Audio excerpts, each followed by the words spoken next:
What you're about to hear will change how you see the wilderness forever. I'm about to share 11 real documented cases where people just like you went camping and encountered pure terror. These aren't stories from horror movies or internet fiction.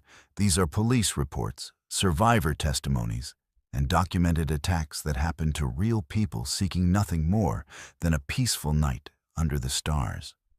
Some of these victims made it home to tell their stories. Others didn't. But before we dive into these nightmare scenarios, I need you to do something for me. If you've ever felt that primal fear in the wilderness, that gut instinct that something isn't right, hit that subscribe button right now and join the Verified Fears family. Because what you're about to learn might just save your life the next time you venture into the woods. These stories will haunt you, but they'll also prepare you. Let's begin with a case that proves sometimes the most dangerous predators in the forest walk on two legs. Let's move to our first story.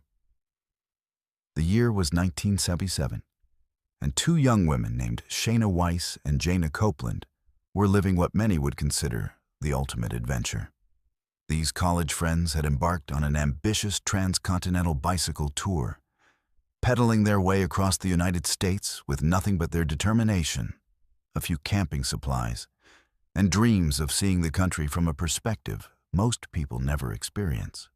They had started their journey weeks earlier, traveling through small towns and vast landscapes, documenting their adventure and proving that two determined women could conquer thousands of miles on two wheels.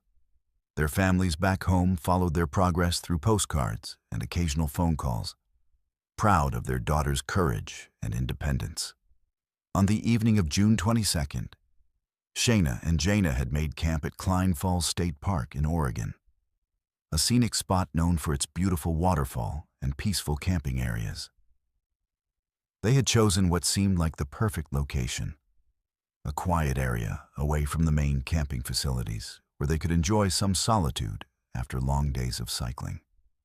The two women set up their small tent just off the park road, close enough to civilization to feel safe, but secluded enough to enjoy the tranquility they had grown to love during their cross-country adventure. They prepared a simple meal, chatted about the next day's route, and settled into their sleeping bags as darkness fell over the Oregon wilderness. What happened next would haunt investigators and the local community for decades to come. At approximately 1:30 in the morning, while both women were sound asleep in their tent, the peaceful silence of the campground was shattered by the roar of a pickup truck engine. But this wasn't a late-night camper arriving or someone taking a wrong turn. This truck was heading straight for their tent at full speed. The vehicle, driven by a man named David Roth, deliberately drove directly over the tent where Shayna and Jana lay sleeping, crushing their bodies under the weight of the truck's wheels and axles. The impact was devastating. Both women suffered severe injuries as the truck rolled over them, breaking bones and causing internal trauma that should have been fatal. The tent fabric tore apart around them. Sleeping bags were shredded, and their camping equipment was scattered and destroyed. But incredibly, impossibly, both women survived the initial attack.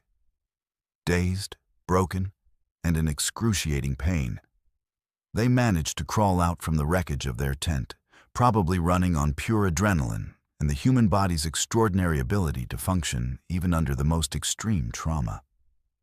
But David Roth wasn't finished. After running them over with his truck, he got out of the vehicle and approached the two severely injured women with an axe. What followed was a brutal attack that defied comprehension. Roth began striking both women with the axe, inflicting massive head injuries and trauma that medical professionals later said should have killed them instantly. He hit Shayna multiple times in the head with the blunt side of the axe, fracturing her skull and causing severe brain trauma. Jana received similar treatment, suffering multiple skull fractures and brain injuries that would affect her for the rest of her life. After the axe attack, Roth apparently believed both women were dead. he left them lying in their own blood among the destroyed remains of their campsite and drove away into the night, likely thinking he had committed the perfect crime in a remote location where the bodies might not be discovered for days or even weeks. The campground fell silent again, except for the labored breathing of two women who refused to die despite suffering injuries that should have been instantly fatal. What happened next demonstrates the incredible human will to survive. Despite their massive head injuries, broken bones, and severe trauma, both women regained consciousness. Shayna, despite her skull fractures and brain injury, managed to crawl to the nearby road. Bleeding profusely and barely conscious, she flagged down a passing motorist in the early morning hours. The driver, horrified by her condition and barely coherent account of what had happened, immediately called for emergency medical assistance. Paramedics and police arrived to find a scene that first responders later described as one of the most shocking they had ever encountered. Jaina was discovered still alive near the destroyed campsite, covered in blood and barely breathing. Both women were rushed to the hospital in critical condition, with doctors amazed that they had survived injuries that by all medical logic should have killed them. The emergency room staff worked frantically to stabilize them, performing emergency surgery to address the skull fractures and brain trauma caused by the axe attack. During their recovery, both women were able to provide descriptions of their attacker to police. They described David Roth in detail, his appearance, his truck, and the calculated nature of his attack. The investigation revealed that this wasn't a random act of violence or a case of mistaken identity. Roth had specifically targeted the two women, though his motives remained unclear. Some investigators theorized it was a sexually motivated attack, while others believed it might have been connected to his mental state or substance abuse issues. Police launched an intensive manhunt for David Roth, using the descriptions provided by the survivors and evidence collected from the crime scene. They found tire tracks matching his truck, blood evidence, and other physical proof that supported the women's account of events. However, what happened next added another layer of horror to an already unthinkable crime. While police were still searching for Roth and the women were fighting for their lives in the hospital, the attacker returned to the scene. Several days after the initial attack, Roth came back to Cline Falls State Park, possibly to check if his victims had been discovered or to remove evidence. This return to the crime scene ultimately led to his capture. Park rangers and police, who had increased patrols in the area following the attack, spotted him and were able to make an arrest. During questioning, Roth's behavior was described as erratic and disturbing. He showed little remorse for the attack and seemed disconnected from the severity of his actions. Mental health evaluations conducted during his time in custody revealed a complex psychological profile, but nothing that could fully explain the calculated brutality of his attack on two innocent women who had simply been pursuing their dreams of adventure. The legal proceedings that followed were complicated by the severe nature of the victims' injuries. Both Shayna and Jaina suffered permanent brain damage from the axe attack, affecting their memory and cognitive function. Despite these challenges, they were able to testify about their ordeal, showing remarkable courage in facing their attacker in court. Their testimony, combined with the overwhelming physical evidence, led to Roth's conviction on multiple charges, including attempted murder and assault with a deadly weapon. The case sent shockwaves through the camping and cycling communities across the United States. Here were two experienced, safety-conscious young women who had taken reasonable precautions and chosen what appeared to be a safe, established camping location, yet they had still fallen victim to a predator who specifically sought out vulnerable targets in remote areas. The attack highlighted the reality that no amount of preparation or caution can completely eliminate the risk posed by individuals who view remote camping areas as hunting grounds for potential victims. Both women survived, but their lives were forever changed by that night at Cline Falls. The brain injuries they sustained affected their cognitive abilities, memory function, and overall quality of life. Their planned bicycle tour across America ended abruptly in a hospital intensive care unit rather than at their intended destination. The psychological trauma of the attack added another layer of suffering to their physical injuries, leaving them with PTSD and anxiety that would take years of therapy to address. The Cline Falls attack remains one of the most brutal documented cases of violence against campers in American history. It serves as a stark reminder that even in designated camping areas with some level of oversight and security, determined predators can still find opportunities to attack vulnerable victims. The case also demonstrates the importance of situational awareness, camping in groups when possible, and trusting instincts when something feels wrong about a location or situation. This story isn't just about two women who survived an unthinkable attack. It's about the reality that some people view the wilderness as their personal hunting ground, where they can act out their most violent fantasies against victims who have nowhere to run and no immediate access to help. The next time you set up camp in a remote location, remember Shayna and Jaina. And remember that survival sometimes depends on being prepared for threats that go far beyond wild animals or natural disasters. Let's move to our second story.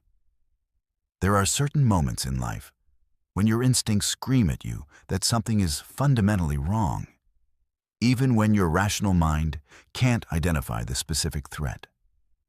For Mark and Jennifer Thompson, a couple in their 30s who considered themselves experienced outdoor enthusiasts, that moment came during what was supposed to be a peaceful weekend camping trip in the dense forests of northern Michigan. They had been camping together for over 8 years, exploring remote wilderness areas across the Midwest. And they prided themselves on their preparedness and wilderness awareness. They knew how to identify animal tracks, could start a fire in wet conditions, and always informed multiple people of their exact location and expected return date. Nothing in their extensive camping experience had prepared them for what they would encounter on the night of September 15th, 2018. The Thompsons had chosen a remote section of the Hiawatha National Forest for their autumn camping trip, specifically seeking solitude away from the crowded campgrounds that filled up every weekend during peak season. They had hiked approximately 3 miles from the nearest access road, carrying their gear to a small clearing beside a gentle creek that provided fresh water and a natural sound barrier they thought would enhance their peaceful retreat. The location was perfect by every measure they had learned to evaluate over their years of camping. Fresh water source, natural wind protection, elevated ground for drainage, and enough open space to set up their tent while still being surrounded by the comforting presence of towering pine and hardwood trees. Their first day had been exactly what they had hoped for. They spent the afternoon exploring the immediate area, collecting firewood, and setting up their campsite with the methodical care that had become second nature to them. Jennifer prepared their dinner while Mark arranged their gear and secured their food in bear-proof containers, following all the protocols they had learned through years of wilderness camping. As evening approached, they enjoyed a quiet meal beside their campfire, discussing plans for the next day's hiking route and simply appreciating the profound silence that only deep wilderness can provide. As darkness settled over the forest, Mark and Jennifer retreated to their tent around 10:30 p.m., planning to wake early and break camp by sunrise to maximize their hiking time. The forest around them seemed to embrace the kind of deep, peaceful quiet that city dwellers travel hundreds of miles to experience. The gentle sound of the nearby creek provided a natural white noise that should have helped them sleep soundly. For the first few hours, everything seemed perfect. They dozed comfortably in their sleeping bags, occasionally waking to the distant call of an owl or the rustle of small animals moving through the underbrush. All the normal sounds of a healthy forest ecosystem that actually provided reassurance rather than concern. But around 2:30 in the morning, Jennifer woke with a start. Something had changed in the forest around them, though she couldn't immediately identify what had triggered her sudden alertness. The normal night sounds seemed muted, as if the entire forest was holding its breath. She lay still in her sleeping bag, listening intently and trying to determine what had awakened her so abruptly. Mark was still sleeping soundly beside her, and for several minutes she convinced herself that it had probably been nothing more than a vivid dream or perhaps a distant sound carried on the wind. Then she heard it, or rather, she became aware of what she wasn't hearing. The gentle babbling of the creek that had provided constant background noise throughout the evening had stopped completely. In the absolute silence that followed, Jennifer became acutely aware of her own heartbeat and Mark's steady breathing. But there was something else, something that made the hair on the back of her neck stand on end. She had the unmistakable sensation that they were being watched. Moving as quietly as possible, Jennifer reached over and gently shook Mark awake. When he opened his eyes, she pressed her finger to his lips to signal for silence, then pointed toward the tent wall. Mark immediately understood that something was wrong. In their years of camping together, they had developed an unspoken communication system for situations where noise might attract unwanted attention from wildlife. But as Mark became fully alert and began listening to their surroundings, he realized that whatever was out there wasn't behaving like any animal they had ever encountered. For the next 20 minutes, they lay completely motionless in their tent, straining to hear any sound that might explain the oppressive feeling of being observed. The silence was so complete, it seemed unnatural, as if every living creature in the forest had suddenly vanished or was hiding from some threat. Then, just as Jennifer was beginning to wonder if they were letting their imaginations run wild, Mark spotted something that made his blood run cold. Through the thin fabric of their tent, illuminated by the faint starlight filtering through the forest canopy, he could see the silhouette of a human figure standing motionless approximately 50 feet away. The figure was positioned between two large pine trees, and it appeared to be facing directly toward their tent. Mark carefully nudged Jennifer and guided her gaze toward the shadow. When she saw it too, her heart began racing so fast she was afraid the sound might somehow be audible to whoever was watching them. They remained frozen, hoping that the figure would move on, that it was perhaps just another camper who had gotten lost or was passing through their area. But as the minutes stretched into what felt like hours, the figure never moved. It stood in the exact same position, maintaining what appeared to be constant surveillance of their campsite. The complete stillness of the watcher was perhaps the most unnerving aspect of the entire situation. No shifting weight, no adjustment of position, no normal human fidgeting or movement. After what Mark later estimated was about 30 minutes, Jennifer spotted a second figure. This one was positioned to their left, perhaps 40 feet away, also standing perfectly still among the trees. Like the first figure, it appeared to be facing their tent and maintaining a silent watch. The realization that there were multiple watchers sent waves of terror through both of them. This wasn't a chance encounter with a lost hiker or even a single disturbed individual. This was coordinated surveillance by multiple people. Over the next hour, as their eyes adjusted more completely to the darkness and they forced themselves to carefully scan the tree line around their campsite, Mark and Jennifer identified what appeared to be at least 10 to 15 figures stationed in a rough circle around their tent. Each figure maintained the same unnaturally still posture, creating a ring of silent watchers that surrounded their campsite completely.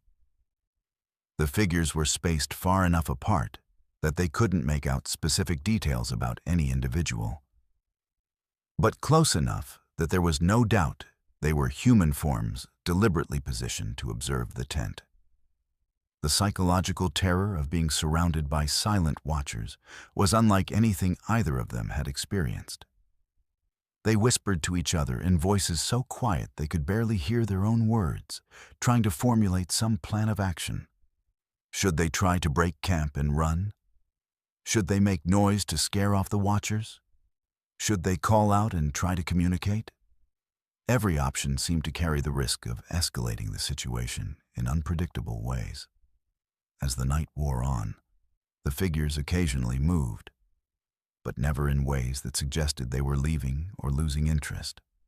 Sometimes a figure would shift positions, moving from one tree to another, but always maintaining the same silent observation. At one point, Mark was certain he saw two figures communicate with each other through subtle hand signals, confirming that this was an organized group activity rather than coincidental positioning by unrelated individuals. The most disturbing aspect of the entire ordeal was the complete silence maintained by the watchers. No talking, no obvious communication, no sounds of movement through the underbrush. Just the silent presence of multiple human figures maintaining surveillance throughout the night. Jennifer later described the feeling as being studied like laboratory specimens, as if they were subjects in some kind of experiment being conducted by researchers who had no intention of making contact. Dawn began to break around 6:15 a.m., and as the first light filtered through the forest canopy, Mark and Jennifer expected to finally get a clear look at their mysterious watchers. But as visibility improved, something even more disturbing happened. The figures began to disappear, not walking away or retreating into deeper forest, but simply vanishing from their positions. One moment, Jennifer could clearly see a figure standing beside a distinctive, lightning-struck tree, and the next moment, the spot was empty. By full daylight, every single watcher had vanished without a trace. Mark and Jennifer waited another hour before emerging from their tent. And when they finally worked up the courage to investigate the areas where the figures had been standing, they found no evidence whatsoever of human presence. No footprints in the soft forest floor, no broken branches or disturbed vegetation, no discarded items or any other signs that multiple people had spent hours standing in those locations. They broke camp immediately and hiked back to their vehicle at a pace that was almost a run. During the entire 3-mile hike out, they both felt the persistent sensation that they were still being watched, though they never spotted any followers. When they reached their car, they sat inside with the doors locked for several minutes, trying to process what they had experienced.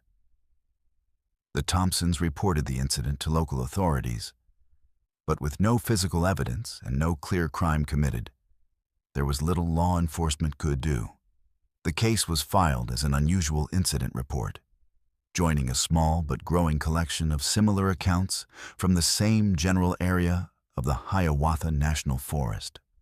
What makes their story particularly credible is their extensive camping experience and the detailed, consistent account they provided both immediately after the incident and in follow-up interviews months later. This case represents a particularly unsettling category of camping horror. The encounter with organized groups of unknown individuals who seem to treat remote campsites as locations for surveillance or psychological intimidation. Unlike attacks motivated by robbery or violence, these watchers never make contact or demands, leaving their victims to wonder about motives and intentions that may be far more disturbing than simple criminal activity. Let's move to our third story. In the remote wilderness areas of the Pacific Northwest, There have been numerous documented cases of encounters with individuals who appear to have completely abandoned civilized society, choosing instead to live as territorial guardians of specific forest regions. These so-called wild men represent a disturbing reality that most outdoor enthusiasts never consider when planning their wilderness adventures.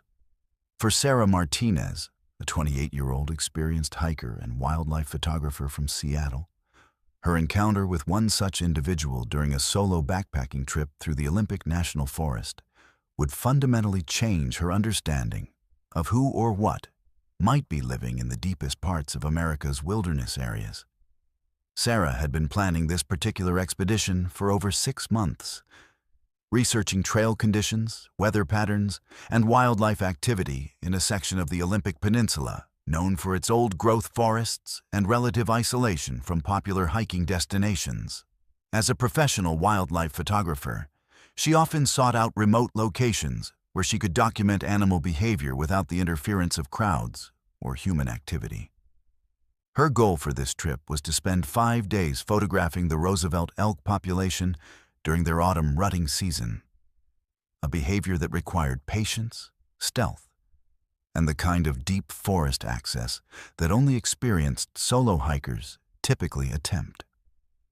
The trail she had chosen was listed in official park documentation as a moderate difficulty day hike. But Sarah's research had revealed that very few people actually completed the full route to its terminus at a high alpine meadow known locally as Hidden Valley. Most hikers turned back after the first few miles due to poorly maintained trail conditions, confusing trail markers, and the physical demands of navigating through dense, old-growth forest with minimal visibility. These factors made it perfect for Sarah's purposes, as she could expect to encounter wildlife that hadn't been habituated to human presence.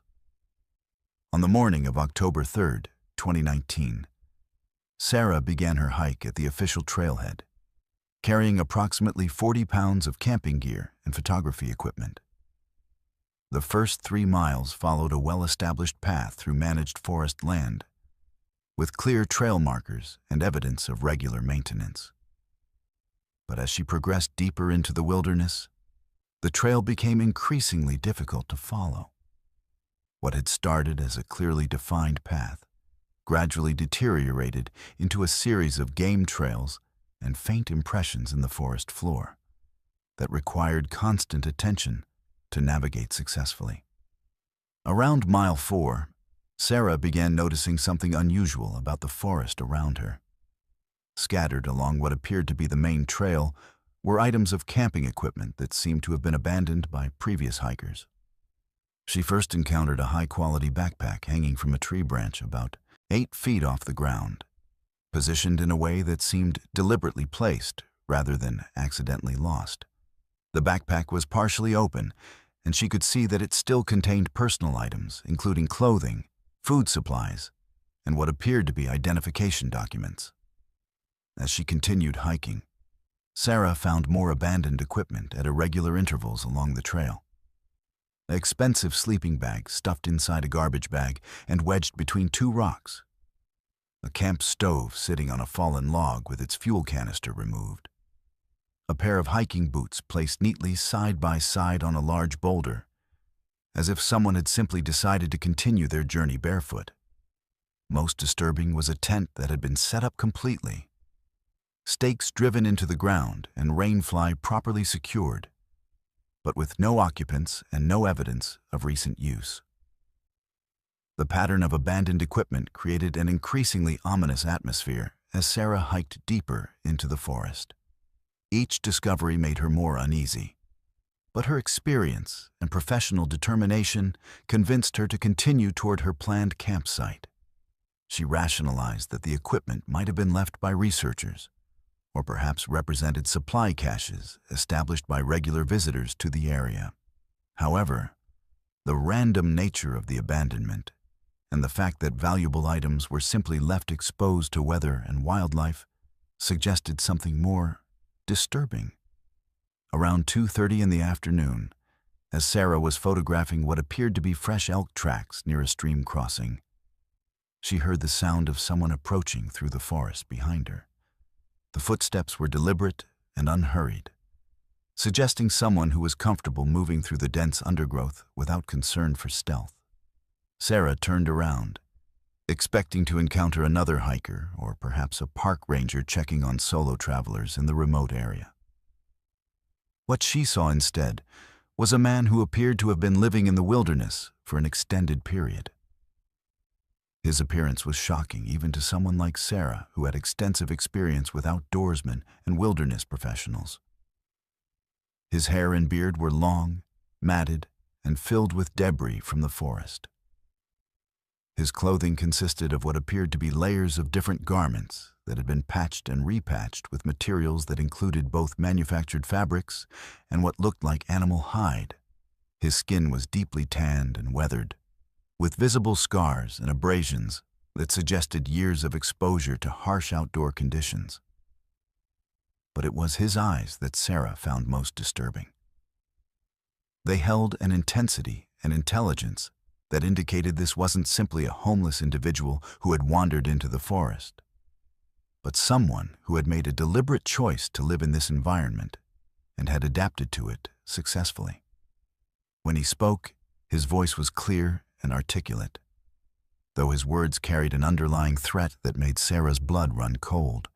"You're in my territory," he said simply, positioning himself directly in the center of the trail so that Sarah would have to move around him to continue in either direction.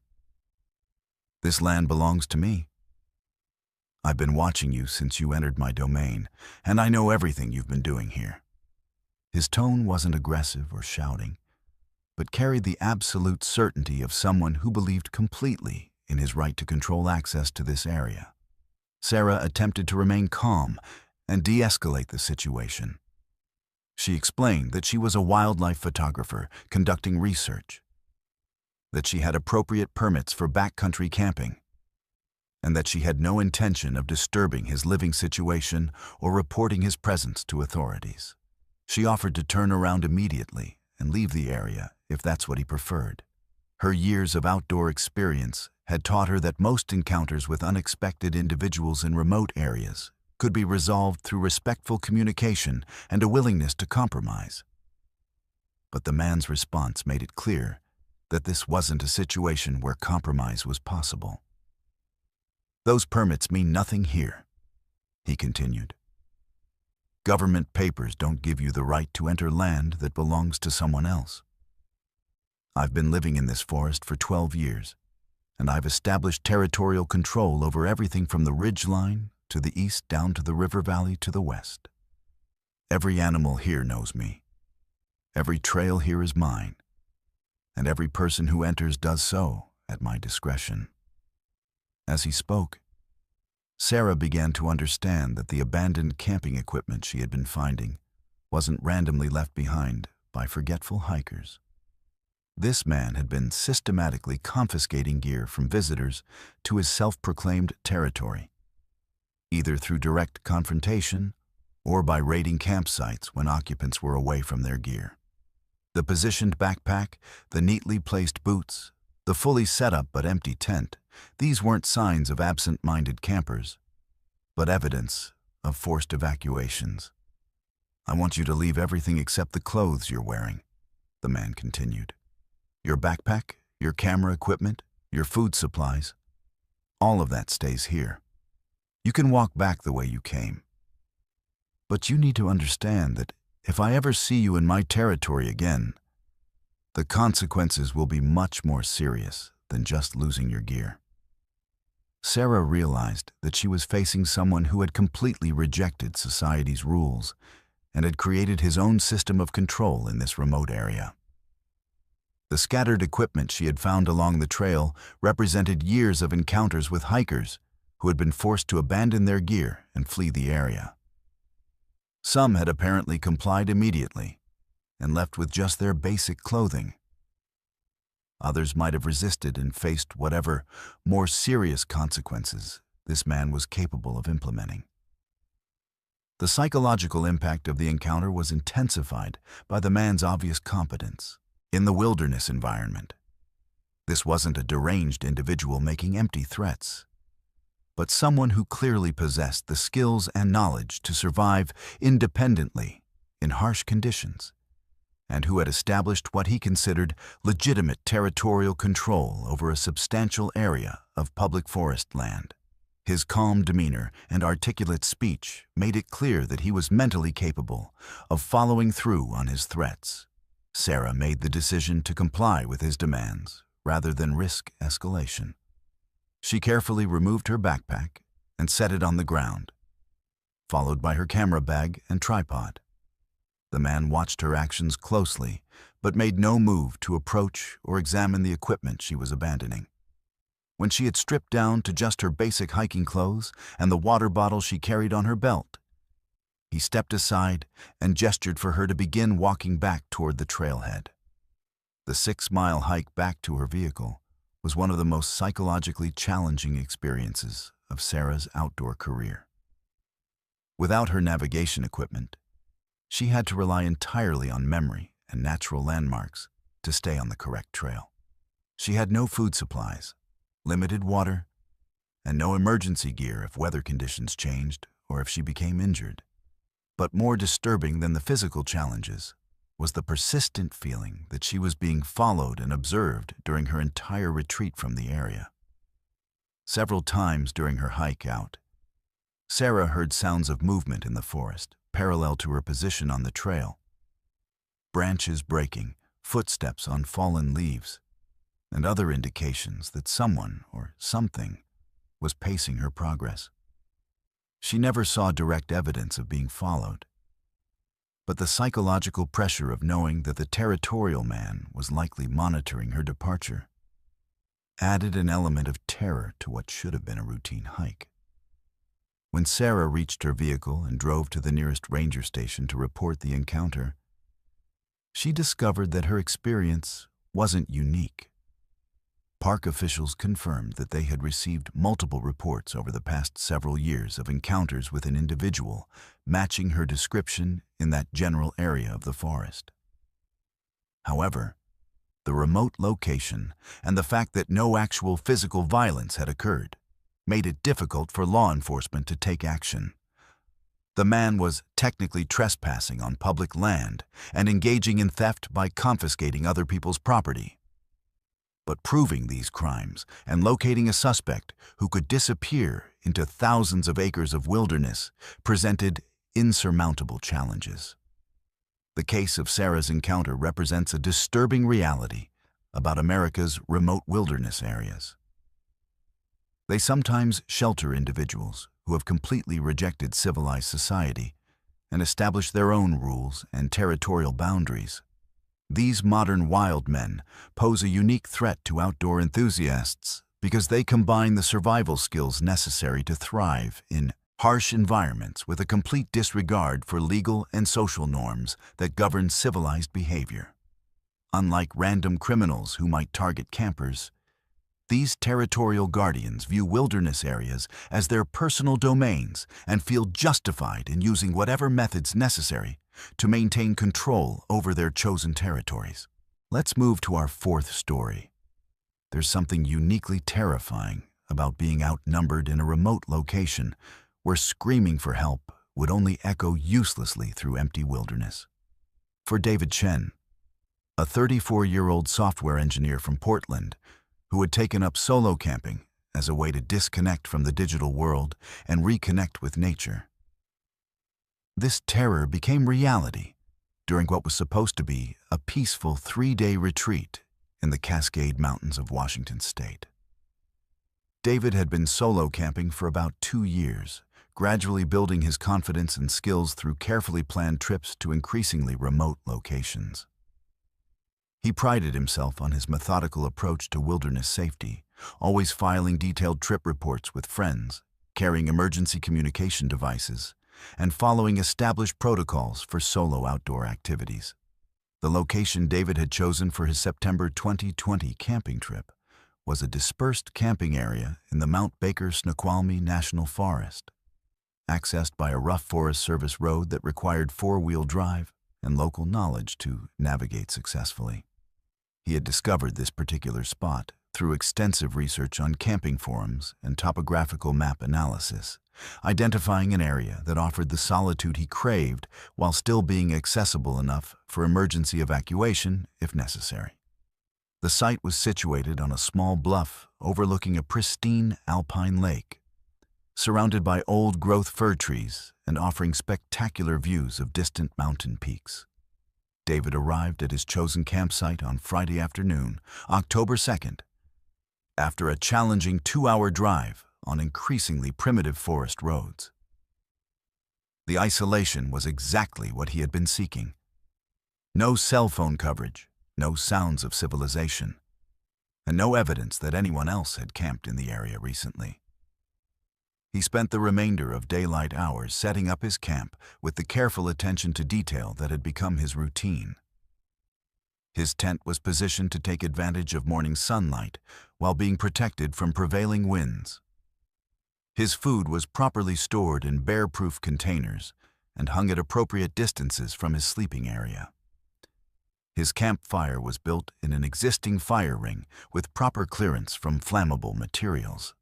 As evening approached, David prepared a simple meal and settled in beside his campfire to enjoy the profound silence that only deep wilderness can provide. The lake below reflected the last light of sunset, creating a mirror image of the surrounding mountains that made the entire scene feel almost surreal in its beauty. He spent the evening reading by firelight, occasionally looking up to appreciate the brilliant display of stars that became visible as full darkness settled over the forest. By 10:30 p.m., he had banked his fire and retreated to his tent, feeling completely at peace with his decision to pursue solo camping despite the concerns expressed by friends and family. David woke naturally around 6 a.m. on Saturday morning, refreshed and eager to begin a day of hiking and photography in the surrounding area. As he emerged from his tent to rekindle his fire and prepare breakfast, he immediately noticed something that sent a chill down his spine.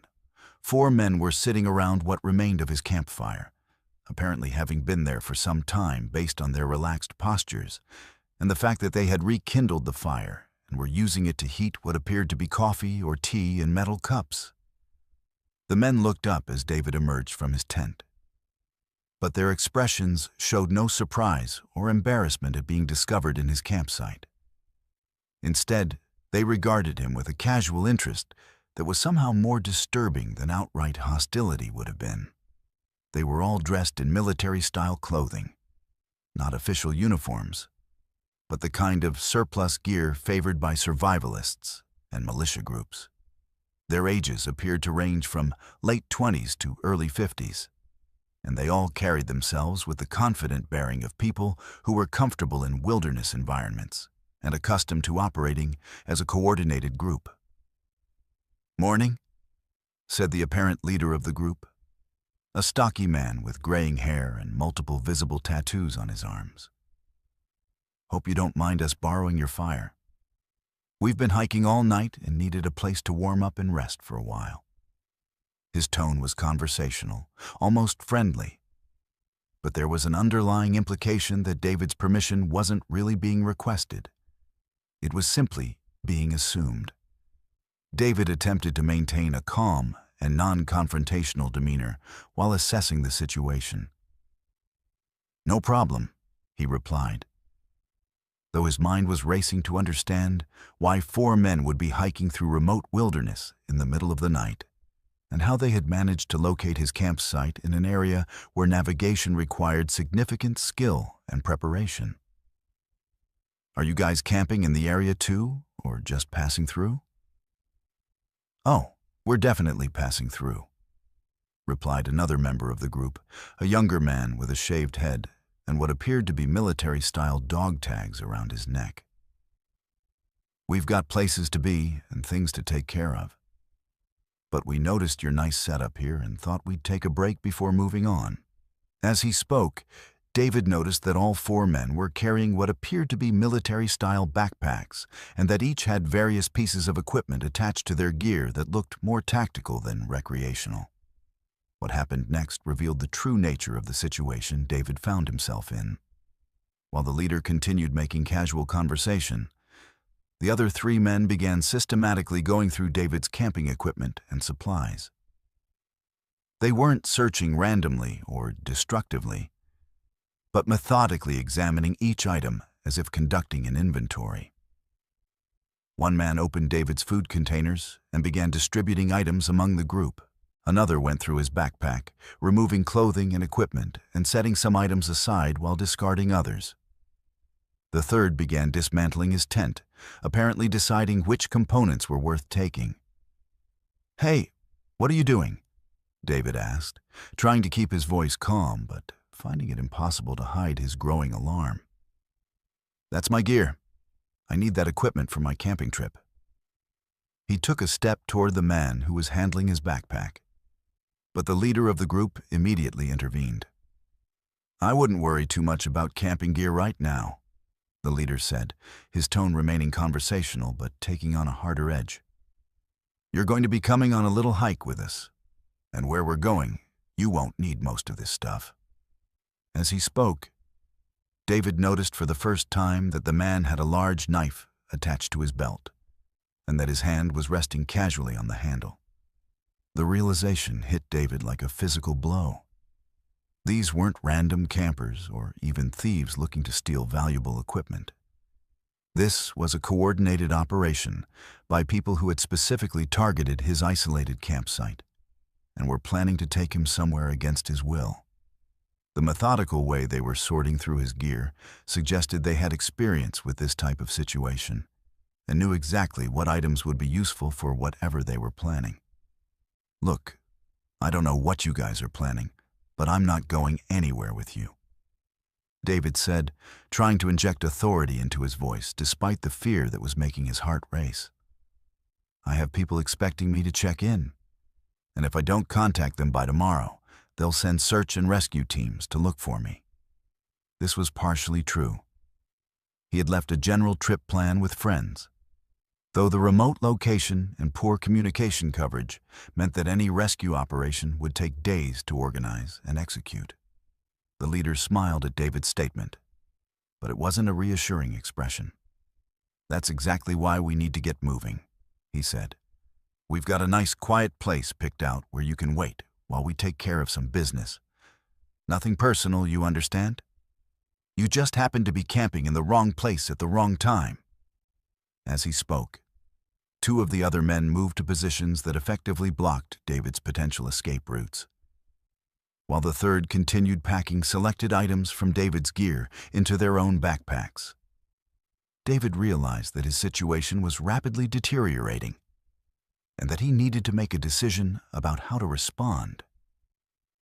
The men clearly had superior numbers, appeared to be experienced in outdoor environments, and were obviously prepared for the possibility that he might resist their plans. However, his knowledge of the local terrain and his desperation gave him advantages that they might not be expecting. Without warning, David suddenly sprinted toward the edge of the bluff overlooking the lake. His sudden movement caught the group off guard, and he managed to cover about 20 yards before the nearest man could react. But instead of continuing toward the lake, David veered sharply to his left and plunged into the dense forest that surrounded the camping area.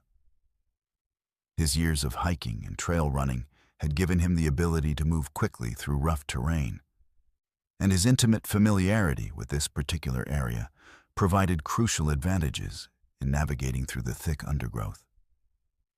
Behind him, he could hear the men shouting to each other and crashing through the forest in pursuit. Their tactical gear and heavy packs, which had seemed intimidating in the open camping area, now became liabilities that slowed their movement through dense vegetation and uneven terrain. David used every trick he had learned during his wilderness adventures, staying low to avoid branches, following game trails that were invisible to inexperienced eyes, and using the natural sound barriers provided by streams and rock formations to mask his movement. The chase continued for over an hour through increasingly difficult terrain. David's superior knowledge of the area allowed him to stay ahead of his pursuers, but he could hear them behind him, communicating through hand signals and tactical whispers that suggested military or law enforcement training. At several points, he heard voices coming from different directions, indicating that they had split up to try to surround him or cut off his escape routes. Eventually, David reached a section of the forest where a steep ravine created a natural barrier that would be extremely difficult for his pursuers to cross while maintaining their pursuit. He used this geographical advantage to put significant distance between himself and the group, eventually reaching a Forest Service road approximately 4 miles from his original campsite. A passing pickup truck, driven by local hunters, provided transportation back to the main highway, where David was able to contact law enforcement and report the incident. The investigation that followed revealed disturbing evidence that David's encounter wasn't an isolated incident. Forest Service officials and local law enforcement had received multiple reports over the previous year of suspicious activities in that general area, including reports of armed groups conducting what appeared to be training exercises on public land. However, the remote location and the transient nature of the groups made investigation and enforcement extremely difficult. When authorities returned to David's campsite the following day, they found evidence of the encounter, but no trace of the 4 men. His camping equipment had been completely removed, and the area had been cleaned so thoroughly that it appeared no one had ever camped there. The systematic nature of the cleanup suggested that the group was experienced in covering their tracks and eliminating evidence of their activities. David's case highlights a particularly disturbing trend in remote wilderness areas. The presence of organized groups that view isolated campers as potential targets for reasons that may go far beyond simple robbery.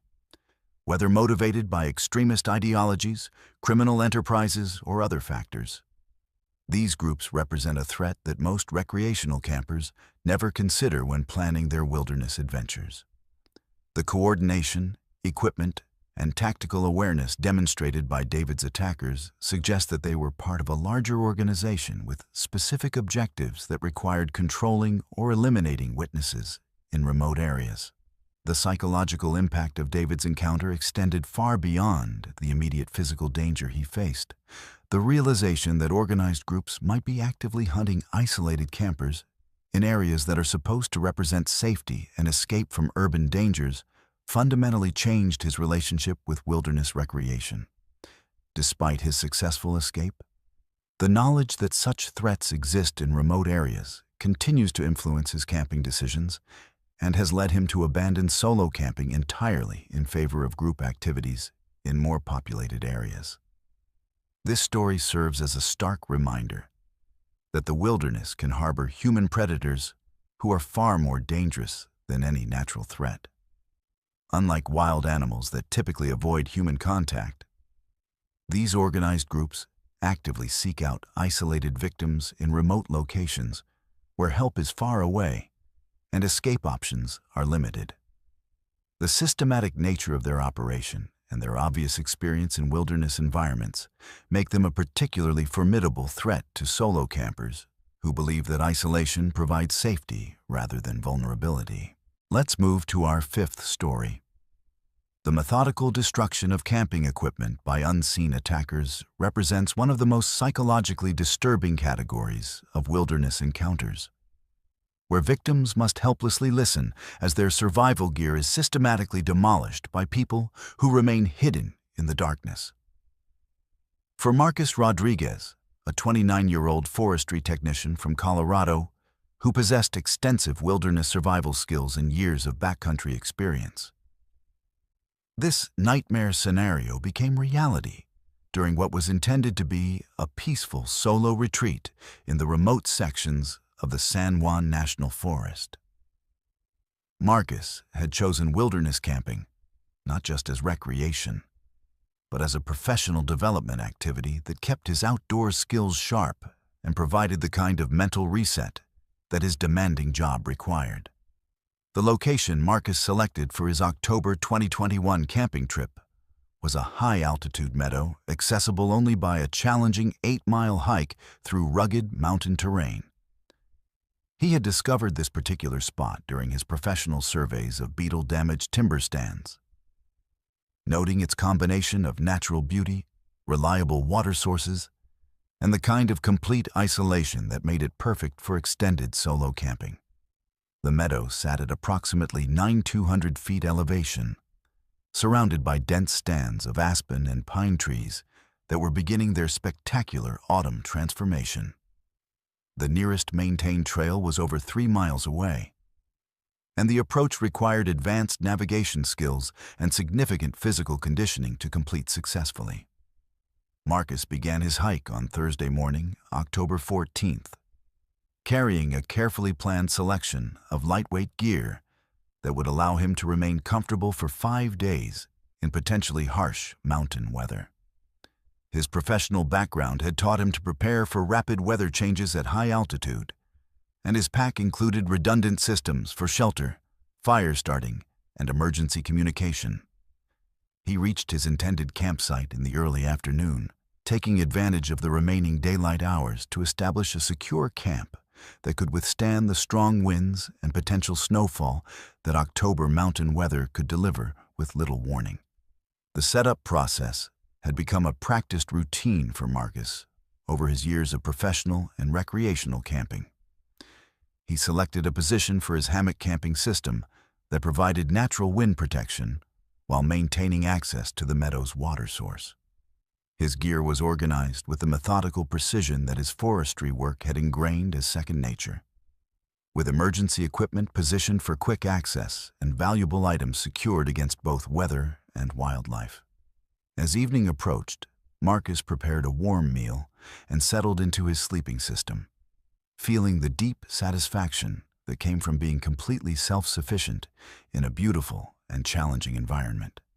The first 3 nights of Marcus's camping trip passed without incident, filled with the kind of restoration and peace that had drawn him to solo wilderness camping. He spent his days exploring the surrounding terrain, documenting wildlife sign, and practicing the advanced outdoor skills that his profession required him to maintain. The complete absence of human presence and the stunning natural beauty of the high mountain environment provided exactly the kind of mental reset he had been seeking. Each evening, he enjoyed the simple pleasure of preparing his meal beside a small campfire while watching the sunset paint the surrounding peaks in brilliant colors. But on his 4th night, Sunday, October 17th, Marcus's peaceful retreat took a sinister turn that would forever change his perception of wilderness safety. He had retired to his hammock around 9:30 p.m., planning to wake early for his final day of camping before beginning the long hike back to civilization. The mountain night was crisp and clear, with brilliant stars visible through the forest canopy and the kind of profound silence that only high-altitude wilderness can provide. For the first few hours, everything seemed perfectly normal as Marcus dozed comfortably in his insulated sleeping system. Around 1:15 a.m., Marcus was awakened by the sound of something moving through his campsite. His first assumption was that a curious deer or elk had wandered into the meadow to investigate his presence, a common occurrence that he had experienced many times during his wilderness camping career. He lay still in his hammock, listening carefully to identify the source of the disturbance and determine whether any action was necessary to protect his food supplies from wildlife. But what he heard next made his blood run cold.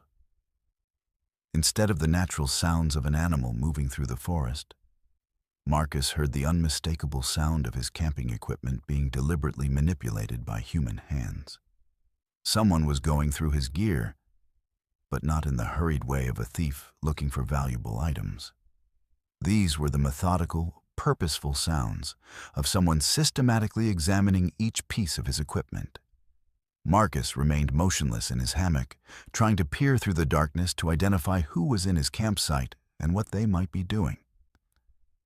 The moon had set several hours earlier, leaving the forest in nearly complete darkness that made visual identification impossible. But the sounds continued, growing more disturbing as the unseen intruder began what appeared to be deliberate destruction of his carefully organized gear. The first item to be destroyed was his camp stove, which Marcus heard being deliberately disassembled and thrown against nearby trees. The metallic clanging and crashing sounds echoed through the forest as component parts scattered across the meadow. Next came his water filtration system, which he heard being smashed against rocks with repeated forceful impacts that left no doubt about the deliberate nature of the destruction. The systematic demolition continued as his backup equipment, emergency supplies, and even his spare clothing were subjected to methodical destruction by someone who remained completely invisible in the darkness. What made the experience particularly terrifying was the complete silence of the attacker between episodes of destruction. Marcus never heard footsteps, breathing, or any other sounds that would indicate the presence of a human being moving through his campsite. The destruction would occur in bursts of activity lasting several minutes, followed by periods of absolute silence that lasted 15 or 20 minutes. During these quiet intervals, Marcus strained to hear any indication of where the attacker might be positioned, or whether they were still present in the immediate area. After approximately an hour of intermittent destruction, Marcus heard voices for the first time. Multiple people were communicating in whispers so quiet that he couldn't make out specific words, but the tone and rhythm clearly indicated human conversation. The realization that he was facing multiple attackers rather than a single disturbed individual added another layer of terror to an already nightmare situation. The coordination required to maintain such systematic destruction while remaining virtually invisible suggested that this was an organized group with experience in this type of psychological warfare. The whispered conversations seemed to be followed by periods of intense activity where multiple pieces of equipment were destroyed simultaneously. Marcus heard his backup shelter being torn apart, his emergency communication devices being smashed against rocks, and his food supplies being scattered throughout the forest. The attackers seemed to know exactly what items were essential for wilderness survival, and were methodically eliminating his ability to remain in the backcountry or to call for emergency assistance. Around 3:30 a.m., the nature of the attack escalated in a way that made Marcus realize his life might be in immediate danger. The attackers began using what sounded like hatchets or similar tools to destroy larger pieces of equipment, creating loud crashing sounds that echoed off the surrounding mountains. But more disturbing were the comments he began to hear during these episodes of destruction. Voices that had previously been whispered were now speaking at normal volume, making statements clearly intended for Marcus to hear. "He's awake in there," said one voice. "He's been listening to everything we've been doing." Another voice responded, "Good. He needs to understand what happens to people who think they can just set up camp wherever they want." The conversation continued with references to territorial boundaries, outsider intrusion, and the need to send messages that would discourage other campers from accessing this area. Marcus realized that he was facing individuals who considered this remote mountain meadow to be their exclusive territory, and were using systematic equipment destruction and psychological intimidation to drive away anyone who attempted to camp in the area. The methodical nature of their attack and their obvious familiarity with wilderness environments suggested that this wasn't their first encounter with unsuspecting campers. As dawn began to break around 5:45 a.m., the attackers made their final and most disturbing statement. "You've got exactly 1 hour to get out of our territory," announced the apparent leader of the group. "Take whatever you can carry and start walking. If we see you in this area again, the consequences will be much more serious than just losing your camping gear." The tone carried the absolute certainty of people who had the means and willingness to follow through on their threats. When Marcus finally emerged from his hammock as full daylight illuminated the meadow, he discovered a scene of complete devastation. Every piece of his camping equipment had been destroyed beyond repair. His tent was shredded, his sleeping bag was torn apart and scattered, and his cooking equipment was smashed into unrecognizable fragments. Most seriously, his emergency communication devices and navigation equipment had been completely destroyed, leaving him without any means of calling for help or accurately determining his route back to civilization. The 8-mile hike back to his vehicle became a survival exercise rather than a routine conclusion to his camping trip. Without proper gear, adequate food supplies, or emergency communication capabilities, Marcus had to rely entirely on his professional wilderness skills and physical conditioning to reach safety. The psychological pressure of knowing that he was being watched and possibly followed by the group that had destroyed his equipment added another dimension of stress to what was already a challenging wilderness traverse. Marcus reported the incident to Forest Service law enforcement, but the remote location and lack of physical evidence made investigation extremely difficult. When authorities visited the campsite several days later, they found that the area had been completely cleaned of debris, with no evidence remaining of either Marcus's camping equipment or the presence of the attackers. The systematic cleanup suggested that the group was experienced in eliminating evidence of their activities and had probably conducted similar operations against other campers in the area. Investigation revealed that Marcus's experience wasn't unique.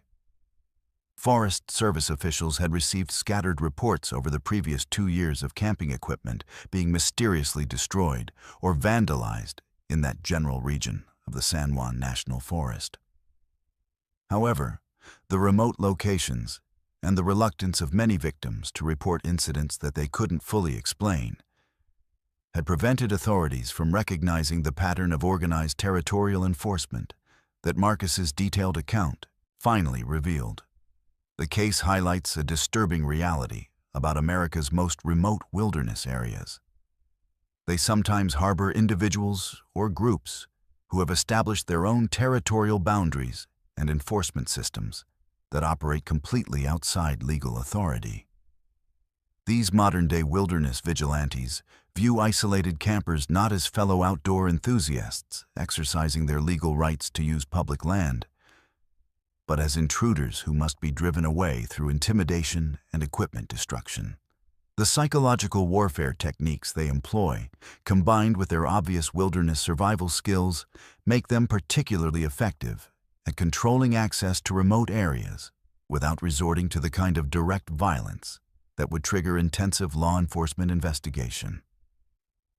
For Marcus, the experience fundamentally changed his approach to wilderness camping and his perception of remote area safety.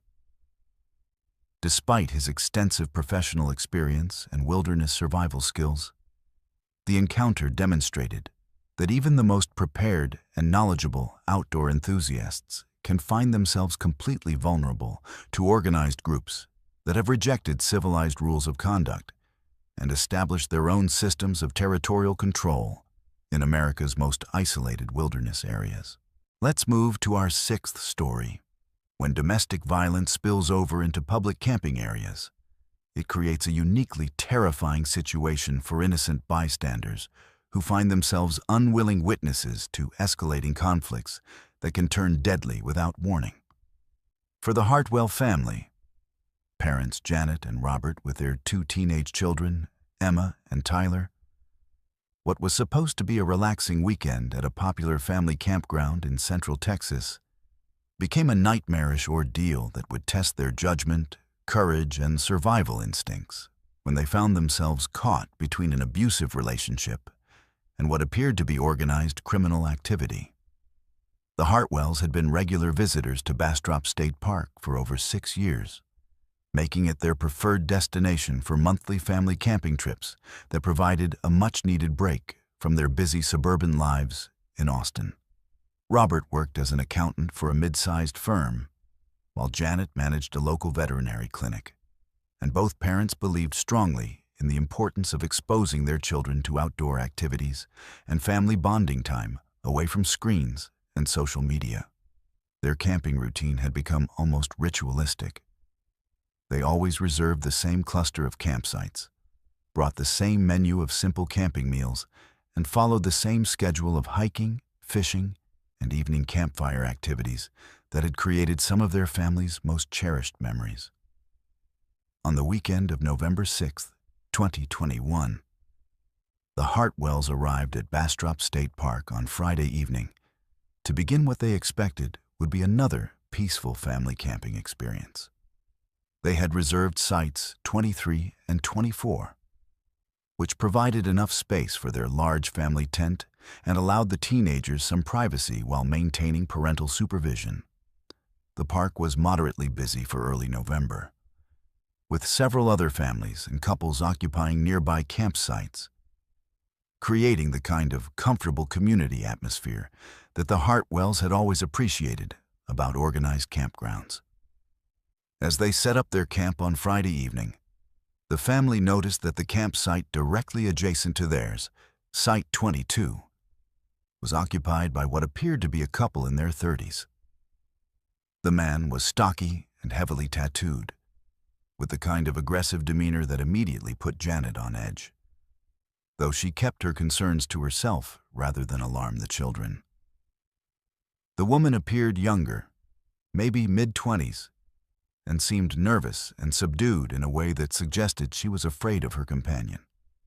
Their campsite was set up in a haphazard manner that contrasted sharply with the organized layouts of other family campers.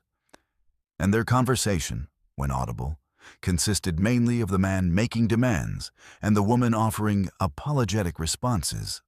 The first sign of serious trouble came around 10:30 p.m. on Friday night, as the Hartwells were settling into their sleeping arrangements and preparing for bed. The couple at Site 22 began having what started as a heated argument but quickly escalated into something much more serious. The man's voice became increasingly aggressive and threatening, while the woman's responses suggested genuine fear for her safety.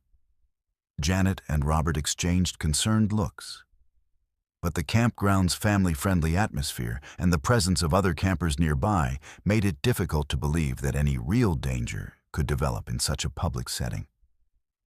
But as the argument continued, it became clear that this wasn't a typical domestic dispute that would resolve itself quickly.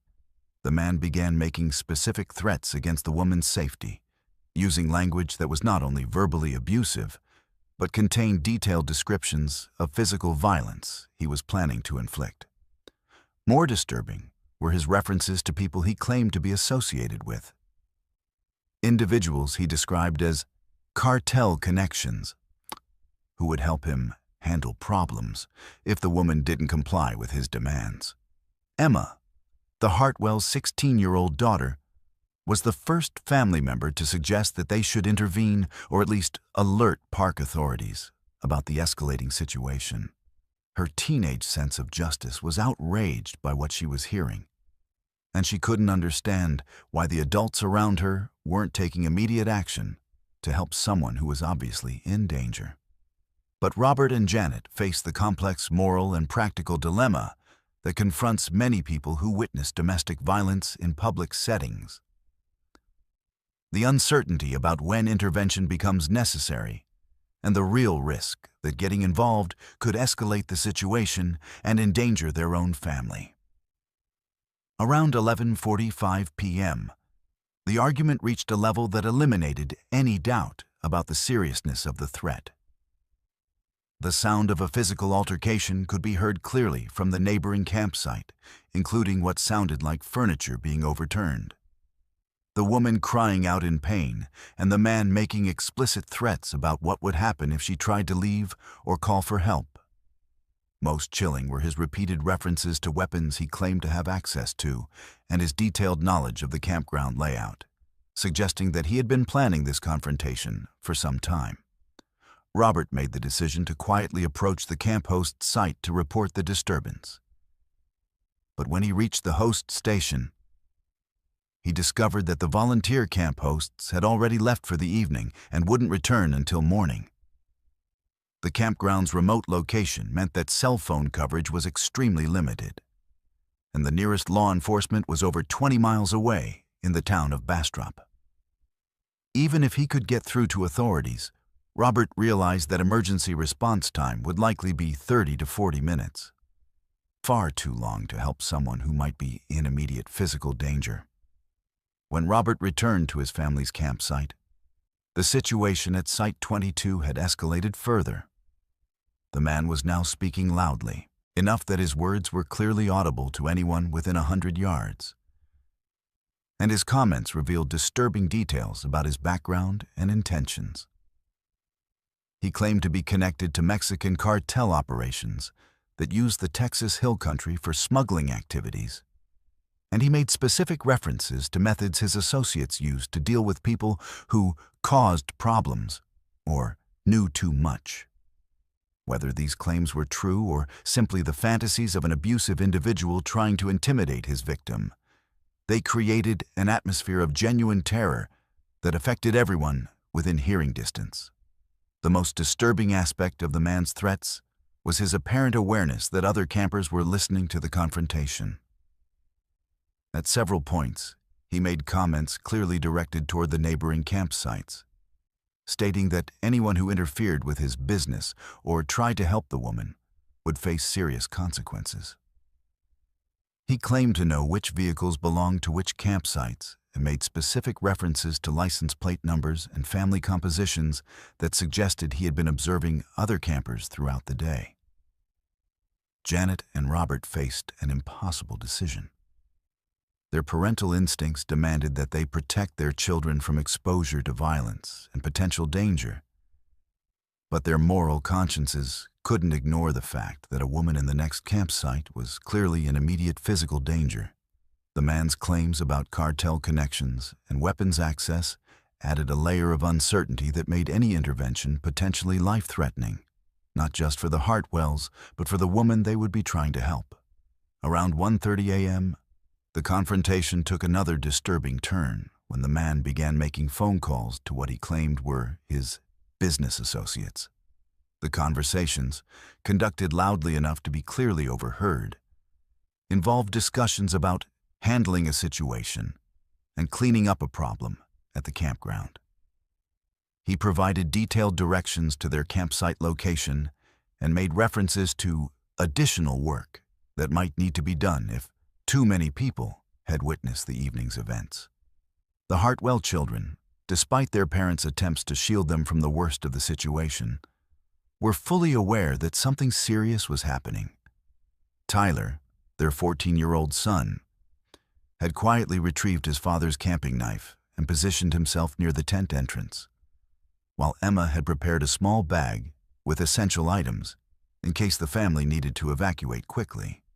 The teenagers' instinctive preparation for potential danger reflected the gravity of the situation and the very real possibility that violence could spill over into neighboring campsites. The psychological pressure of listening to detailed threats while being unable to take meaningful action created an atmosphere of helpless terror that would haunt the Hartwell family long after the immediate danger had passed. They spent the remainder of the night taking turns maintaining watch, monitoring the situation at Site 22, and preparing for the possibility that they might need to flee the campground on foot if the violence escalated to the point where their vehicle might be compromised or blocked. As dawn approached around 6:30 a.m., the immediate crisis appeared to subside. The man's threatening behavior diminished, and the woman's cries for help became less frequent. But rather than providing relief, the sudden quiet created new fears about what might have happened to the victim and whether the threatened associates might arrive during daylight hours to clean up the situation. The Hartwells maintained their vigilant watch throughout the early morning hours, afraid to pack up their campsite in a way that might draw attention from the neighboring site. When park authorities finally arrived around 8 a.m. in response to reports from other campers, they found that Site 22 had been completely abandoned. The couple and all their equipment had vanished without a trace, leaving only scattered debris and evidence of the previous night's confrontation. Law enforcement officers who responded to investigate the scene found blood evidence and signs of a violent struggle, but no indication of where the couple had gone or whether the woman was still alive. The investigation that followed revealed that the license plate number associated with Site 22 belonged to a vehicle that had been reported stolen 3 days earlier from San Antonio. The man's identity remained unknown, and despite extensive investigation by both local law enforcement and federal agencies concerned about the cartel connection claims, no trace of either individual was ever found. The case remains open and unsolved, leaving the Hartwell family and other witnesses to wonder whether they witnessed a murder, a kidnapping, or simply an elaborate intimidation scheme designed to terrorize anyone who might consider interfering with criminal activities.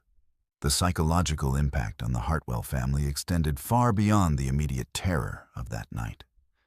The realization that they had been completely helpless to assist someone who was clearly in mortal danger, combined with the ongoing uncertainty about the victim's fate, created lasting trauma that affected their relationship with outdoor recreation and their sense of safety in public spaces. The children struggled with guilt about not doing more to help, while the parents grappled with the moral complexity of prioritizing their family's safety over their responsibility to assist someone in danger. Most disturbing was the knowledge that organized criminal activity could infiltrate even the most innocent and family-friendly outdoor environments. The campground that had provided years of peaceful family memories had been revealed as a potential staging area for violence and criminal activity that operated completely outside the safety nets that most families take for granted when visiting established recreational facilities. This case highlights the vulnerability of families who find themselves unwilling witnesses to domestic violence that may be connected to larger criminal enterprises, unlike isolated camping encounters with disturbed individuals.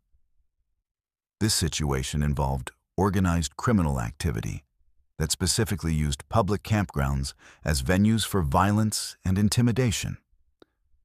The combination of domestic abuse with cartel-style threats created a level of danger that typical family campers are completely unprepared to handle, demonstrating how quickly a routine family camping trip can become a survival situation when criminal activity invades spaces that are supposed to represent safety and recreation. For families who continue to enjoy campground-based recreation, the Hartwell's experience serves as a stark reminder that organized criminal activity can occur anywhere, and that the community atmosphere of family campgrounds can provide cover for dangerous individuals who deliberately choose public venues for their violent activities, knowing that witnesses will be too afraid or too concerned about their own family's safety to interfere effectively. Let's move to our 7th story. There are few things more unnerving than realizing that the sounds you've been hearing throughout the night aren't what they appear to be, especially when the deception involves someone deliberately mimicking animal calls to mask their human presence. For the Morrison family, husband and wife team of wildlife researchers Dr. Patricia Morrison and Dr. James Morrison, along with their 19-year-old son Kevin, who was studying environmental science, this terrifying discovery would turn a routine family research expedition into a psychological nightmare that challenged everything they thought they knew about wilderness safety and predator behavior. The Morrisons had been conducting collaborative wildlife research for over 15 years, combining Patricia's expertise in mammalian behavior with James's specialization in ecosystem dynamics to produce peer-reviewed studies that had earned them recognition in academic circles nationwide. Their research often required extended camping trips in remote locations where they could observe animal behavior without the interference of human activity, and they had developed sophisticated protocols for maintaining scientific objectivity while ensuring family safety during these expeditions.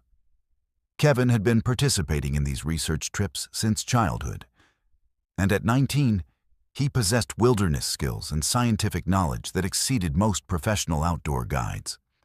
In late September 2019, the Morrison family had obtained permits to conduct a week-long behavioral study in a remote section of the Gila National Forest in New Mexico, focusing on the nocturnal activity patterns of local coyote populations.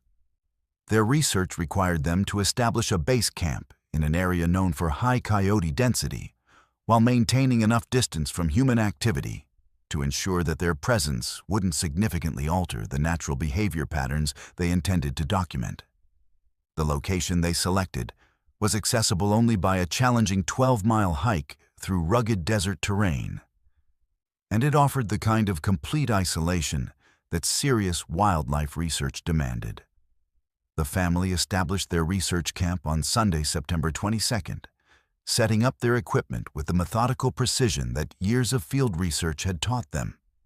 Their campsite included not only personal shelter and supplies, but also sophisticated audio recording equipment, motion-activated cameras, and night vision observation tools that would allow them to document coyote behavior without direct interference. Patricia and James had conducted similar studies in various locations throughout the southwestern United States, and they approached this project with the confidence that came from extensive experience in remote wildlife research. The first 2 nights of their research expedition proceeded exactly as expected. The local coyote population was active and vocal, providing excellent opportunities for the behavioral documentation that formed the core of their study. The family recorded extensive audio samples of coyote vocalizations, documented pack movement patterns using their camera equipment, and observed feeding behaviors that confirmed many of their preliminary hypotheses about desert ecosystem dynamics. Kevin proved to be an invaluable research assistant, demonstrating both the technical skills and scientific insight that suggested a promising future in wildlife research. But on their 3rd night, Tuesday, September 24th, Patricia began to notice subtle irregularities in the coyote vocalizations they were recording. As someone who had spent decades studying mammalian communication patterns, she possessed an almost intuitive ability to distinguish between different types of animal calls and the emotional states they represented. The coyote sounds they were hearing seemed to follow normal patterns during the early evening hours. But as the night progressed, some of the calls began to display characteristics that didn't quite match authentic coyote vocalizations. Initially, Patricia attributed these irregularities to environmental factors that might be affecting the acoustic quality of their recordings. Desert terrain can create unusual sound reflections and distortions that can make familiar animal calls seem strange or artificial. However, as she listened more carefully to the real-time audio through her professional monitoring equipment, she began to identify specific vocal patterns that strongly suggested human mimicry rather than authentic animal communication. The first clear indication that something was seriously wrong came around 2:30 a.m., when Patricia detected a coyote call that included what sounded like a brief human cough in the middle of the vocalization. She immediately alerted James and Kevin, and the family began monitoring their audio equipment more intensively, focusing specifically on identifying any additional evidence of human presence disguised as animal activity. What they discovered over the next hour was deeply disturbing. A significant percentage of the coyote calls they had been hearing throughout the night were actually human vocalizations designed to mimic authentic animal sounds. The quality of the mimicry was sophisticated enough that it had initially fooled professional wildlife researchers who were specifically listening for coyote vocalizations. This suggested that whoever was producing these fake animal calls had extensive experience with coyote behavior and had practiced their imitation skills to a level that could deceive even trained scientists. The implications of this deception were terrifying. Someone was using animal call mimicry to mask their presence while conducting surveillance or stalking activities around the Morrison family's isolated research camp.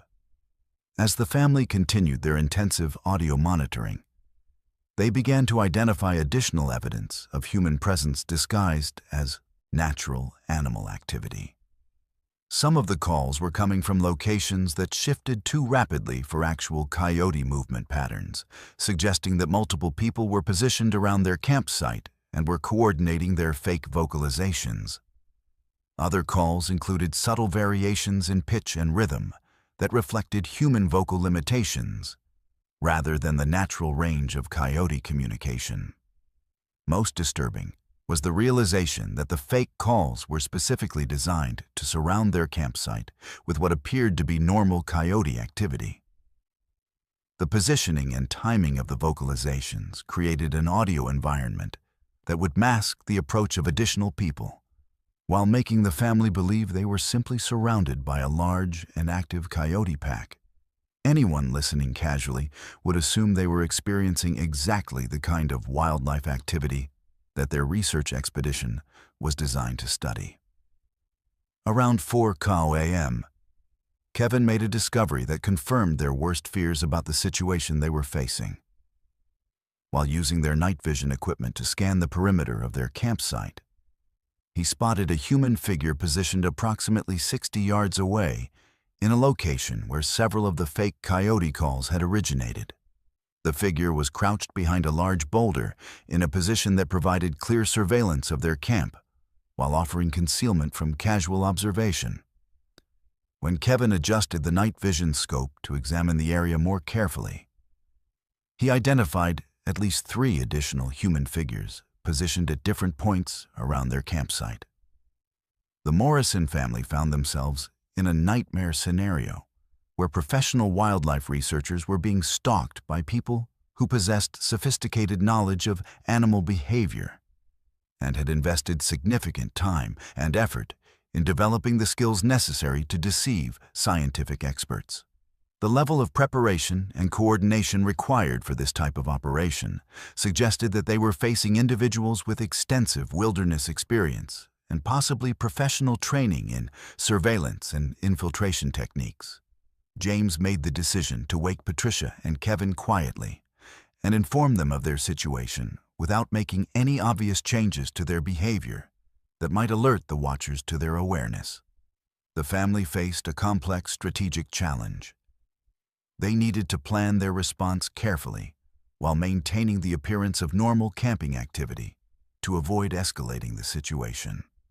Their isolation meant that any call for help would take hours to result in emergency response, and their wilderness location offered numerous advantages to attackers who were familiar with the terrain. The psychological pressure of maintaining normal behavior while knowing they were surrounded by hidden watchers created an almost unbearable tension that tested the family's ability to think clearly and plan effectively. Every sound they made, every movement around their campsite, and every piece of equipment they used had to appear completely natural while they simultaneously developed an escape strategy that could succeed against multiple experienced opponents who had chosen the time, place, and circumstances for this confrontation. As dawn approached around 6:15 a.m., the fake coyote calls gradually diminished and eventually stopped completely. But rather than providing relief, the sudden silence created new concerns about what the watchers might be planning for daylight hours. The Morrison family used the early morning hours to quietly pack their essential research equipment and prepare for a rapid evacuation from their campsite, while maintaining the appearance of normal morning research activities. When they finally made their move around 8:30 a.m., the family discovered evidence that confirmed the systematic nature of the surveillance they had been subjected to. Footprints in the sandy soil around their campsite revealed that multiple people had approached to within 20 feet of their tent during the night, moving in patterns that suggested professional reconnaissance rather than random prowling. The tracks indicated that at least 4 individuals had been involved in the operation, and the depth and spacing of the footprints suggested people who were carrying significant equipment and were comfortable moving silently through difficult terrain. Most disturbing were the discovery of several small piles of sand that had been arranged in specific patterns near their campsite. These arrangements appeared to be some kind of marker system that might have been used to coordinate the positions and movements of the surveillance team throughout the night. The systematic nature of these markers suggested that the operation had been planned in advance, and that the Morrison family had been specifically targeted rather than randomly encountered The 12-mile hike back to their vehicle became a survival exercise, where the family had to maintain constant vigilance for signs of continued surveillance, while covering challenging terrain as quickly as possible. Their scientific equipment, which had been essential for their research, now became a burden that slowed their evacuation and made them more visible to potential pursuers. The psychological stress of not knowing whether they were still being followed or watched made every mile of the return journey feel like a test of endurance and courage. When the Morrison family reached their vehicle and drove to the nearest law enforcement agency to report the incident, they discovered that their experience wasn't unprecedented in that area of the Gila National Forest. Forest Service officials had received scattered reports over the previous year of wildlife researchers and serious campers reporting unusual animal call patterns and evidence of human surveillance in remote areas. However, the sophisticated nature of the animal call mimicry and the professional-level surveillance techniques described by the Morrisons represented an escalation in both the skill level and coordination of these activities. The investigation that followed revealed disturbing evidence that organized groups were using advanced wilderness skills to conduct surveillance and intimidation operations against researchers and campers in remote areas. The animal call mimicry technique demonstrated a level of sophistication that suggested either professional training or extensive experience in wilderness infiltration. The coordination required to maintain the deception throughout an entire night while positioning multiple people around a target campsite indicated that this was an organized operation rather than the work of individual disturbed persons. For the Morrison family, the experience fundamentally changed their approach to field research and their perception of wilderness safety. Despite their extensive professional experience and scientific expertise, they had been completely vulnerable to surveillance techniques that exploited their expectations about natural animal behavior. The realization that their scientific knowledge could be used against them by people who understood how researchers think and behave added a layer of personal violation to the immediate physical danger they had faced. The case highlights how organized groups can exploit the expectations and expertise of their victims to conduct more effective stalking and surveillance operations. By using sophisticated animal call mimicry, the attackers were able to hide their presence in plain sight, knowing that wildlife researchers would interpret the sounds as normal animal activity, rather than the evidence of human surveillance. This technique represents a particularly insidious form of psychological warfare that turns victims' professional knowledge and wilderness experience into vulnerabilities that can be exploited by determined predators. The incident also demonstrates the vulnerability of even highly experienced outdoor professionals when they encounter organized opposition that has invested time and resources in developing specialized skills for wilderness operations. The Morrison family's scientific training and wilderness experience, which had protected them during years of remote research, proved insufficient against attackers who had specifically developed techniques to exploit the behavior patterns and expectations of their intended victims. This story serves as a warning that the wilderness can harbor individuals or groups who possess sophisticated knowledge of both animal behavior and human psychology, and who use this knowledge to conduct surveillance and intimidation operations that can deceive even professional wildlife researchers. The combination of advanced wilderness skills with apparent criminal intent creates a particularly dangerous threat that operates completely outside the safety assumptions that guide most legitimate outdoor activities. For anyone conducting research or camping in remote areas, the Morrison family's experience demonstrates that even the most familiar animal sounds might not be what they appear to be, and that professional expertise can sometimes become a liability when facing adversaries who understand how to exploit specialized knowledge and expectations. Let's move to our 8th story. Sometimes, the most devastating wilderness emergencies are caused not by natural disasters or animal attacks, but by human-made traps that have been deliberately hidden in popular hiking areas to maim or kill unsuspecting outdoor enthusiasts. For Rachel Thompson, a 26-year-old emergency room nurse from Denver, who had taken up serious backpacking as a way to cope with the stress of her demanding medical career, this horrific reality became apparent during what was supposed to be a therapeutic solo hiking trip in the remote backcountry of Rocky Mountain National Park. Rachel's medical training, which she had hoped would never be needed during her recreational activities, would prove to be the only thing standing between her hiking companion and a gruesome death in one of Colorado's most beautiful wilderness areas. Rachel had planned this particular backpacking expedition as part of a larger group trip organized through a Denver-based hiking club that specialized in challenging backcountry routes for experienced outdoor enthusiasts.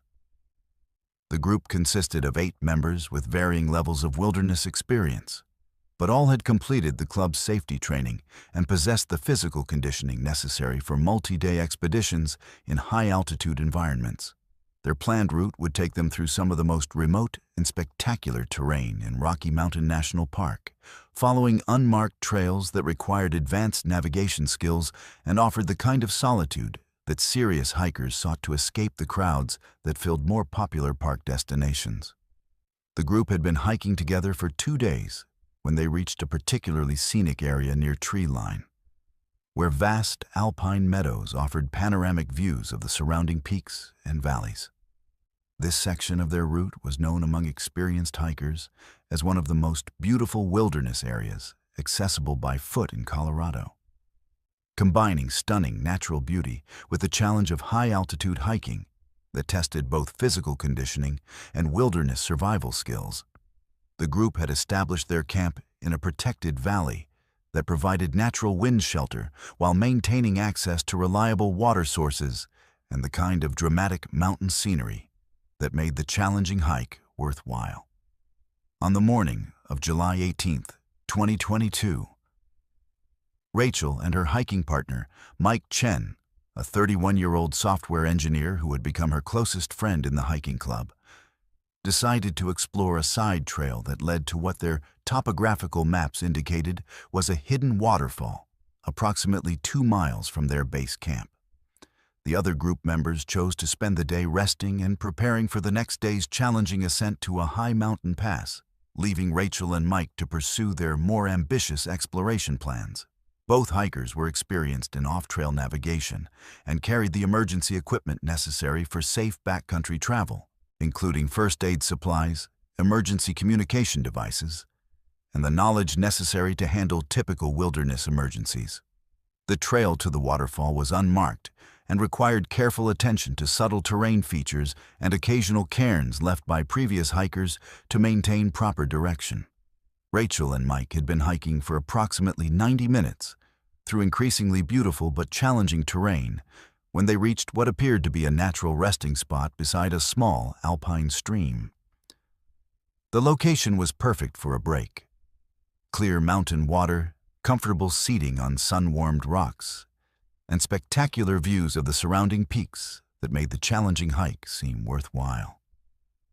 Mike stepped forward to refill his water bottles at the stream, choosing what appeared to be a safe and stable position on the rocky bank, where clear water flowed over a series of natural stone steps. But as he placed his weight on what looked like solid ground, his left leg suddenly plunged through what had appeared to be normal forest floor, and the peaceful mountain morning was shattered by his screams of agony. Hidden beneath a carefully camouflaged covering of natural vegetation and forest debris was a steel bear trap that had been deliberately placed in a location where hikers would naturally stop to access the water source. The trap's massive steel jaws, designed to hold animals weighing several hundred pounds, closed with crushing force around Mike's leg just above the ankle. The impact was so severe that Rachel initially thought she was witnessing a fatal injury. The steel teeth penetrated completely through his hiking boot and deep into the flesh and bone of his lower leg, creating massive trauma that began bleeding profusely immediately. Mike's screams echoed off the surrounding mountains, and the sight of the massive steel trap protruding from his leg created a scene of horror that seemed impossible in such a beautiful, natural setting. Rachel's medical training kicked in immediately, overriding the shock and horror of witnessing her friend's catastrophic injury. As an emergency room nurse, she had treated countless trauma victims, but never under conditions where she was the only medical professional available and where emergency transportation was impossible. She quickly assessed Mike's condition, recognizing that the severe bleeding and potential arterial damage could result in death within minutes if she couldn't control the hemorrhaging and manage his traumatic shock. The bear trap itself presented a complex medical and mechanical challenge that Rachel had never encountered in her hospital experience. The device was designed to hold struggling animals through massive crushing force, and its release mechanism was not immediately apparent. Mike's leg was trapped between steel jaws that were applying constant pressure to his injured tissues, potentially causing additional damage with every movement. Rachel realized that her first priority had to be stopping the bleeding and preventing shock. But that accomplishing these goals would be nearly impossible while the trap remained attached to his leg. Using every piece of first aid equipment she carried, Rachel worked frantically to control Mike's bleeding while searching for a way to release the trap mechanism. The device was old but well maintained, suggesting that it had been placed deliberately by someone with experience in animal trapping who knew how to position and camouflage the trap for maximum effectiveness. The location beside the water source was particularly diabolical, as it targeted the natural behavior of hikers who would inevitably need to access the stream for drinking water or equipment cleaning. As Rachel worked to stabilize Mike's condition, she made the horrifying discovery that this wasn't an isolated trap. While searching the immediate area for materials she could use to create pressure bandages and splinting, she found evidence of at least 3 additional bear traps that had been concealed along what appeared to be the natural approach routes to the water source. Each trap was positioned to target different aspects of normal hiker behavior. One near a fallen log that provided natural seating, another beside a flat rock that would appeal to hikers looking for a place to rest their backpacks, and a third hidden in the vegetation near what appeared to be a natural bathroom area. The systematic placement of multiple traps suggested that this wasn't the work of a careless or inexperienced individual, but rather a deliberate operation designed to inflict maximum casualties on hiking groups that used this area. The camouflage techniques were sophisticated enough to fool experienced hikers who were specifically looking for hazards, and the positioning demonstrated intimate knowledge of hiker behavior patterns and the terrain features that would naturally attract people to specific locations. Mike's condition was deteriorating rapidly, despite Rachel's emergency medical intervention.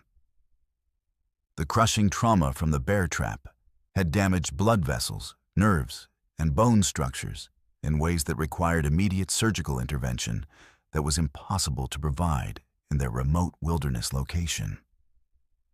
Rachel faced the agonizing decision of whether to attempt releasing the trap mechanism herself, risking additional damage to Mike's already catastrophic injuries, or to maintain his current stabilization while somehow getting him evacuated to definitive medical care. The trap's release mechanism proved to be deliberately designed to prevent easy removal by the trapped victim or rescuers. Unlike commercial traps that included safety releases for accidental human contact, this device appeared to have been modified to make escape nearly impossible without specific tools and knowledge. Rachel eventually discovered that the release required simultaneous pressure on 2 concealed trigger points while applying leverage with a tool strong enough to overcome the spring tension that kept the jaws closed. Using her hiking poles and the mechanical advantage provided by a nearby fallen tree, Rachel was finally able to release the trap after nearly 40 minutes of desperate effort. But the additional time required for trap removal had allowed Mike's condition to deteriorate to the point where he was drifting in and out of consciousness from blood loss and traumatic shock. His leg, now freed from the steel jaws, revealed the extent of damage that the trap had inflicted. crushed bone, severed tendons, and deep lacerations that continued bleeding despite Rachel's best efforts at emergency field treatment. The evacuation process required Rachel to make a series of life-or-death decisions about Mike's treatment, while simultaneously navigating the complex logistics of emergency rescue in remote wilderness terrain. She used her emergency communication device to contact park rescue services, but the mountainous terrain and distance from civilization meant that helicopter evacuation would require several hours to organize and execute. Mike's injuries were severe enough that he might not survive the time required for professional rescue to reach their location. Rachel made the crucial decision to begin moving Mike toward a location where helicopter evacuation would be possible, despite the risk that movement might worsen his injuries. Using improvised materials and her medical knowledge, she created a splinting and transport system that would allow her to move him gradually down the mountain while maintaining some protection for his damaged leg. The process required her to essentially perform field surgery while managing the complex logistics of wilderness evacuation. The descent took over 6 hours of continuous effort, with Rachel stopping frequently to reassess Mike's condition and adjust his emergency medical treatment.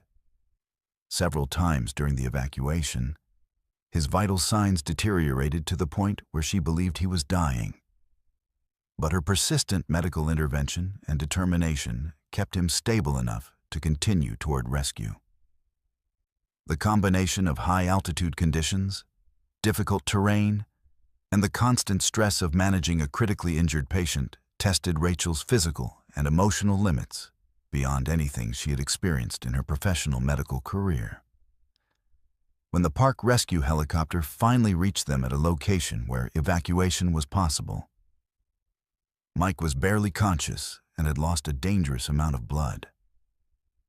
The professional emergency medical team that took over his care confirmed that Rachel's field treatment had almost certainly saved his life, but noted that his injuries were so severe that permanent disability was inevitable. The bear trap had caused damage to bone, muscle, nerve, and vascular structures that would require multiple surgeries and extensive rehabilitation to restore even partial function to his leg. The investigation that followed revealed that the trap placement was part of a larger pattern of similar devices that had been found in various wilderness areas throughout Colorado and neighboring states.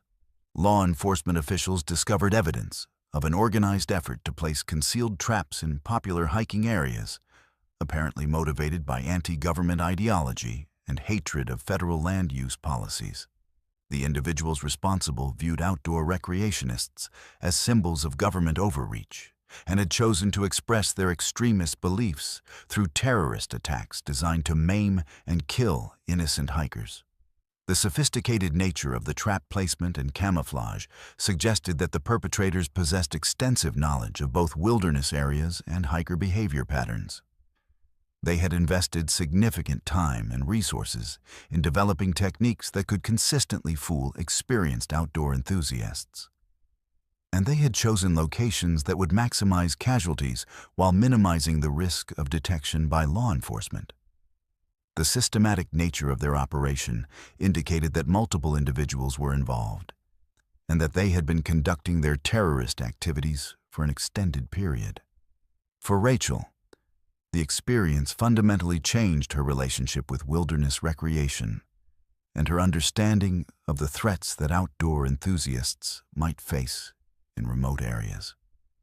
Despite her medical training and wilderness experience, she had been completely unprepared for the deliberate human malice that could transform beautiful natural areas into deadly traps.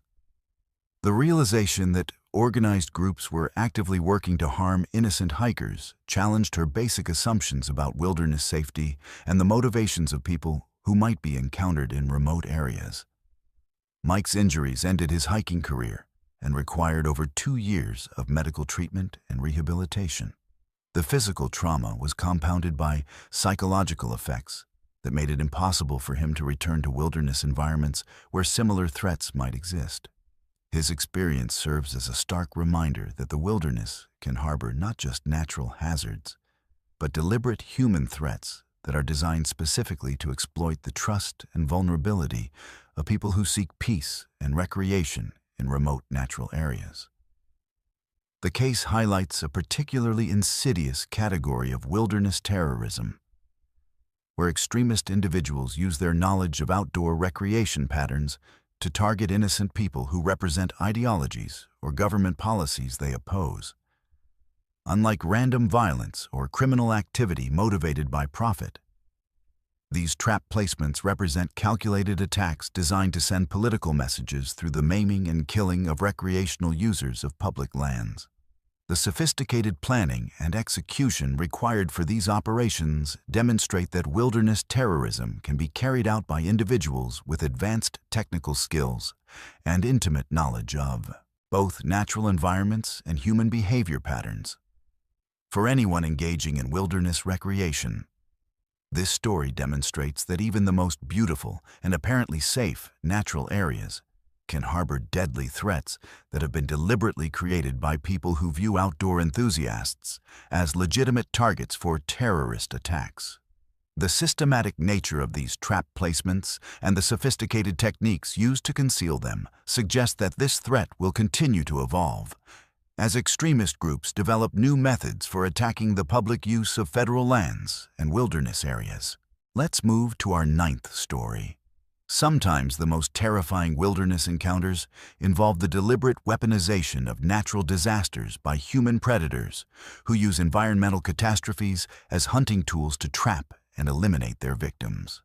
For the Patterson Camping Group, a collection of 6 experienced outdoor enthusiasts from Phoenix who had been camping together for over 8 years, this nightmare scenario became reality when they discovered that the approaching wildfire threatening their remote campsite wasn't entirely natural, but was being systematically guided and controlled by armed individuals who were using the flames as a herding mechanism to drive campers into predetermined kill zones. The Patterson Group consisted of longtime friends who had met through their shared passion for challenging wilderness adventures that took them far beyond the typical camping experiences available in Arizona's established campgrounds. The group included Marcus Patterson, a 42-year-old construction contractor who served as the informal leader; his wife Sarah, a 38-year-old paramedic whose medical training made her invaluable during wilderness emergencies; childhood friends Dave Romano and Tyler Wells, both in their early 40s and experienced in desert survival techniques; and the youngest members, Jessica Chen and her boyfriend Alex Murphy, both 29-year-old teachers who had been camping with the group for 3 years. Their August 2023 expedition had taken them to a particularly remote section of the Coconino National Forest in northern Arizona, where high-altitude pine forests provided a dramatic contrast to the desert landscapes that dominated their usual camping destinations. The area they had chosen required a challenging 8-mile hike through difficult terrain to reach a secluded valley that offered spectacular views, reliable water sources, and the complete isolation from human activity that their group preferred. The location had been recommended by other serious campers as one of the most beautiful and peaceful wilderness areas accessible to those willing to make the physical effort required to reach it. The group had established their base camp on Thursday, August 17th, setting up their equipment with the methodical precision that years of wilderness camping had taught them. Their campsite was positioned strategically to take advantage of natural wind protection while maintaining access to a clear mountain stream that provided fresh water and served as a natural fire break in case of wildfire danger. Arizona's summer fire season was always a concern for wilderness campers, but the group had checked current fire conditions with Forest Service authorities and had received assurance that no significant fire activity was expected in their planned camping area. The first 3 days of their camping trip proceeded exactly as planned, with the group enjoying perfect weather, spectacular hiking opportunities, and the kind of peaceful wilderness experience that had brought them together as friends over the years. They spent their days exploring the surrounding terrain, documenting wildlife sightings, and simply enjoying the profound quiet that only deep wilderness could provide. Each evening brought campfire conversations and the comfortable camaraderie that had developed through years of shared outdoor adventures. But on Sunday morning, August 20th, the group woke to the unmistakable smell of smoke drifting through their mountain valley. Forest fires were a constant concern during Arizona's dry season, and experienced wilderness campers like the Patterson Group maintained constant awareness of weather conditions and potential fire dangers. Sarah, whose paramedic training included wilderness emergency response, immediately began assessing wind patterns and smoke density to determine the direction and approximate distance of the fire source. What they discovered was deeply troubling. The smoke appeared to be coming from multiple directions simultaneously, suggesting either multiple separate fire starts or a single large fire that had spread in an unusual pattern. More concerning was the rapid intensification of the smoke smell and the visible haze that began filtering the morning sunlight, indicating that whatever fire was producing, the smoke was moving toward their location much faster than would be expected from natural wildfire spread patterns. Marcus made the decision to break camp immediately and begin evacuation toward their vehicles, following established wilderness safety protocols for wildfire encounters. But as the group packed their equipment and prepared to leave their campsite, they began noticing disturbing evidence that this wasn't a typical natural disaster scenario. The smoke patterns were too systematic, and the fire appeared to be advancing along specific corridors that seemed designed to funnel people toward particular geographic features rather than spreading in the random patterns typical of wind-driven wildfires. As they began their evacuation hike, the group encountered the first direct evidence that human activity was involved in the fire's behavior. Dave, who was serving as the group's advance scout, discovered what appeared to be deliberately set fire lines that had been established to channel the main fire's advance in specific directions. These weren't the fire breaks typically created by professional firefighters to contain blazes, but rather accelerant trails designed to guide and intensify fire spread toward particular target areas. The realization that they were facing an artificially controlled fire created a level of terror that went far beyond normal wildfire evacuation procedures. Natural disasters, however dangerous, follow predictable patterns that experienced wilderness campers can anticipate and respond to appropriately. But fires that were being deliberately manipulated by unknown individuals represented a threat that was impossible to predict or counter using standard emergency response techniques. As the Patterson Group continued their evacuation, they began encountering additional evidence of human involvement in the fire's behavior. Jessica, who was hiking near the rear of the group, spotted what appeared to be people moving through the forest parallel to their evacuation route. The figures were too distant to identify clearly, but their movement patterns suggested coordination and purpose, rather than the random behavior of other evacuees fleeing the approaching flames. More disturbing were the sounds the group began hearing as they moved through the forest. Voices calling to each other in what appeared to be coordinated communication. Mechanical sounds that suggested equipment being operated, and other indications that organized human activity was taking place in areas where the fire should have made human presence impossible. The voices were too distant to understand specific words, but the tone and rhythm clearly indicated people who were working together on some kind of coordinated operation. Around 2:30 p.m., as the group was making good progress toward their planned evacuation route, they encountered Tyler Wells returning from a forward reconnaissance mission with information that transformed their understanding of the situation they were facing. Tyler had discovered that their primary evacuation route, the trail they had used to access their camping area, was completely blocked by fire that appeared to have been deliberately set to prevent people from leaving the area by their most obvious escape route. But more terrifying than the blocked escape route was Tyler's discovery of armed individuals who were positioned along alternative evacuation corridors. He had observed at least 4 people carrying what appeared to be military-style rifles who were stationed at strategic points where fleeing campers would naturally attempt to exit the fire area. Their positioning and equipment suggested that they were specifically prepared to intercept anyone trying to escape the approaching flames. The Patterson group found themselves in a nightmare scenario where environmental disaster was being used as a weapon by unknown attackers who had established armed positions to prevent their targets from reaching safety. The systematic nature of the operation suggested extensive planning and coordination, indicating that multiple people with significant resources and wilderness expertise were involved in what appeared to be a deliberate attempt to trap and kill campers in the remote forest area.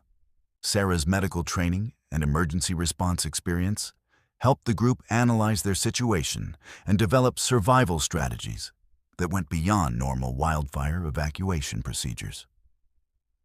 They were facing not just environmental danger from the approaching fire, but coordinated human opposition that was specifically designed to prevent their escape.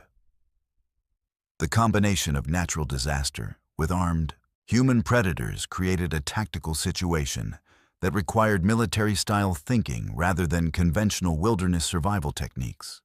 The group made the decision to abandon their planned evacuation routes and instead attempt to reach safety by traveling cross-country through terrain that would be difficult for their armed pursuers to monitor or control.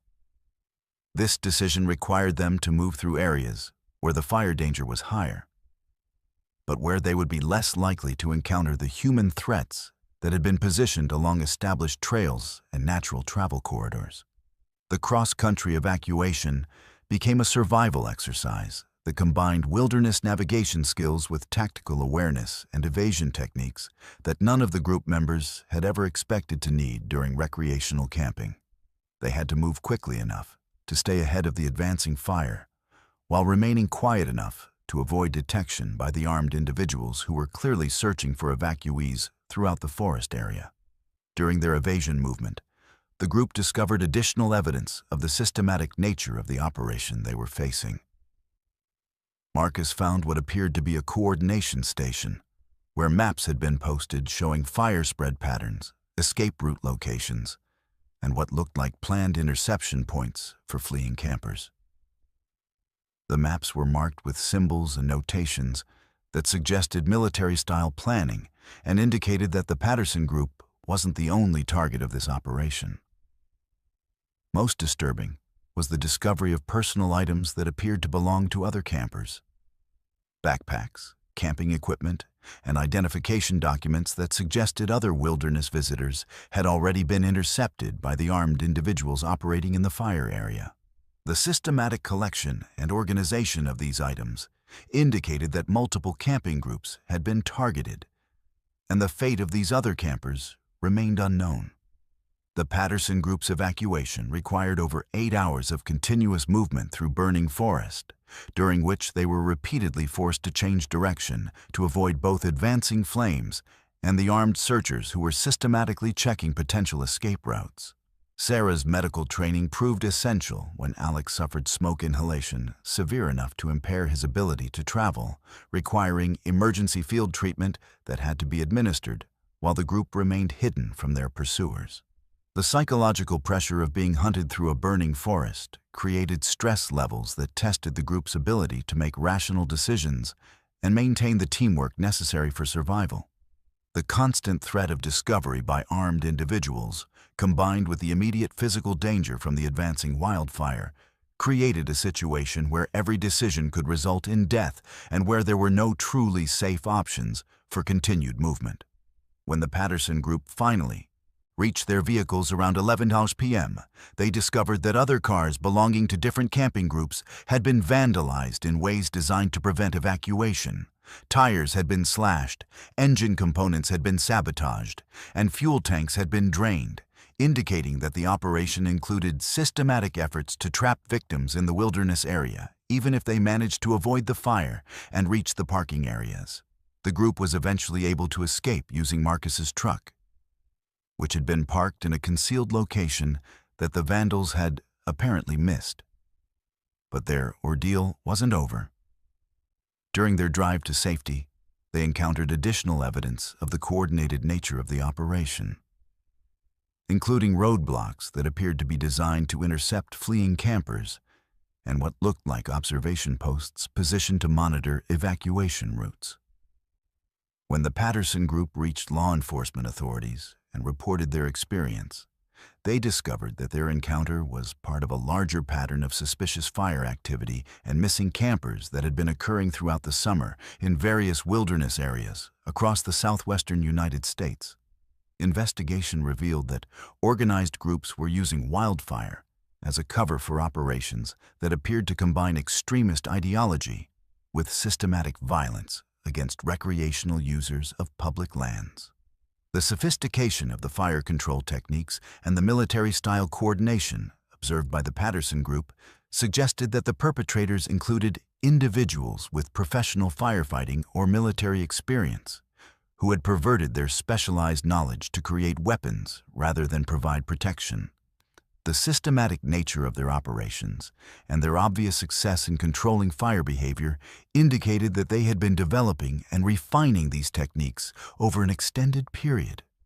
For the Patterson Group, the experience fundamentally changed their understanding of wilderness safety and the types of threats that outdoor enthusiasts might encounter in remote areas. The realization that environmental disasters could be weaponized by human predators who possess the technical knowledge to control natural forces challenged every assumption they had developed about wilderness recreation and emergency response procedures. The case represents an evolution in wilderness terrorism, where extremist groups have learned to exploit natural disasters as force multipliers that can be used to trap and kill their intended victims while providing cover for their operations. The use of wildfire as a herding mechanism demonstrates a level of technical sophistication and tactical thinking that goes far beyond in the random violence typically associated with wilderness crime. The systematic nature of these fire-based operations and their apparent success in eliminating witnesses suggests that similar techniques may be being used in other wilderness areas where missing campers and unexplained fire behavior have been reported. For anyone engaging in wilderness recreation, the Patterson Group's experience serves as a warning that even natural disasters may not be entirely natural, and that survival in remote areas may require awareness of human threats that use environmental catastrophes as weapons to achieve their violent objectives. This story demonstrates that the boundary between natural disasters and human violence has been deliberately blurred by extremist groups who possess the technical knowledge and resources necessary to weaponize environmental phenomena. The combination of wildfire expertise with military-style tactics creates a particularly dangerous threat that operates outside the experience and training of most wilderness campers, making detection and survival extremely difficult for recreational users of remote public lands. Let's move to our 10th story. Sometimes the most disturbing wilderness encounters involve discovering evidence of territorial marking systems that suggest organized groups have established their own boundaries and enforcement mechanisms in remote public lands, creating invisible borders that innocent campers cross at their own peril. For Dr. Amanda Richardson, a 33-year-old anthropologist from the University of Kentucky who specialized in studying human territorial behavior in natural environments, what began as an academic research expedition into traditional land use patterns would evolve into a terrifying personal encounter with modern-day territorial enforcement that challenged everything she thought she understood about wilderness areas and the people who claim them as their own. Dr. Richardson had been conducting field research for her doctoral dissertation on historical territorial markers used by various cultural groups throughout the Appalachian region, focusing specifically on how different populations had traditionally established and maintained boundaries in wilderness areas before modern land management systems were implemented. Her research required extended solo camping trips to remote locations where she could document evidence of traditional territorial marking without interference from other researchers or recreational visitors who might inadvertently contaminate the historical record she was attempting to establish.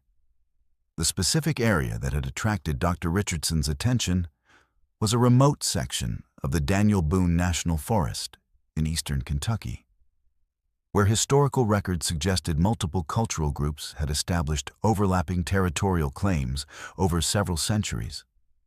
Her preliminary research had identified this region as potentially containing some of the most complete examples of traditional territorial marking systems still visible in the modern landscape, making it an ideal location for the kind of comprehensive documentation that her dissertation required. Dr. Richardson began her research expedition on Monday, October 9, 2023. Hiking alone into a wilderness area that required advanced navigation skills and significant physical conditioning to access safely. Her academic training had included extensive wilderness survival instruction, and she carried professional-grade camping and research equipment that would allow her to remain in the field for up to 2 weeks while conducting the detailed documentation work that her study required. The isolation was exactly what her research demanded. An environment where historical territorial markers could be studied without the complications introduced by modern human activity. During her first 3 days in the wilderness, Dr. Richardson's research proceeded exactly as planned. She documented numerous examples of traditional territorial markers, including deliberately modified trees, strategically placed stone arrangements, and subtle trail modifications that indicated how various groups had historically established and communicated their territorial boundaries. Her findings supported many of her preliminary hypotheses about territorial behavior and provided valuable new insights into how human territorial instincts express themselves in wilderness environments. But on Thursday morning, October 12th, Dr. Richardson began encountering territorial markers that were clearly modern rather than historical. These contemporary markings were far more systematic and aggressive than the traditional indicators she had been studying, suggesting that current groups were actively maintaining territorial control over specific areas of the national forest. The modern markers included trees that had been stripped of bark in specific patterns, rock cairns arranged in configurations that seemed designed to communicate warnings or boundaries, and subtle trail modifications that appeared to funnel travelers toward or away from particular areas. What made these modern territorial markers particularly disturbing was their obvious fresh creation and maintenance. Unlike the historical markers that showed decades or centuries of weathering, these contemporary indicators appeared to have been created within the past few months and showed evidence of regular upkeep and modification. Someone was actively maintaining a territorial marking system throughout this remote wilderness area, suggesting ongoing human presence and organization that operated completely outside official forest management oversight. As Dr. Richardson continued her research, she began to notice that the modern territorial markers followed patterns that were more sophisticated and systematic than anything she had encountered in her study of historical territorial behavior. The markings appeared to be components of an integrated boundary system that divided the wilderness area into distinct zones, each marked with different types of indicators that might represent different levels of territorial control or different types of warnings for potential intruders. The most disturbing discovery came when Dr. Richardson found a tree that had been stripped of bark to reveal carved symbols that were clearly modern, but incorporated design elements that suggested knowledge of traditional territorial marking techniques. The carving included what appeared to be warning symbols, territorial boundaries, and indicators of enforcement consequences that went far beyond the symbolic territorial markers she had been studying in her academic research. These modern carvings suggested that whoever was creating them possessed both knowledge of traditional territorial marking systems and the willingness to enforce their boundaries through means that transcended symbolic communication.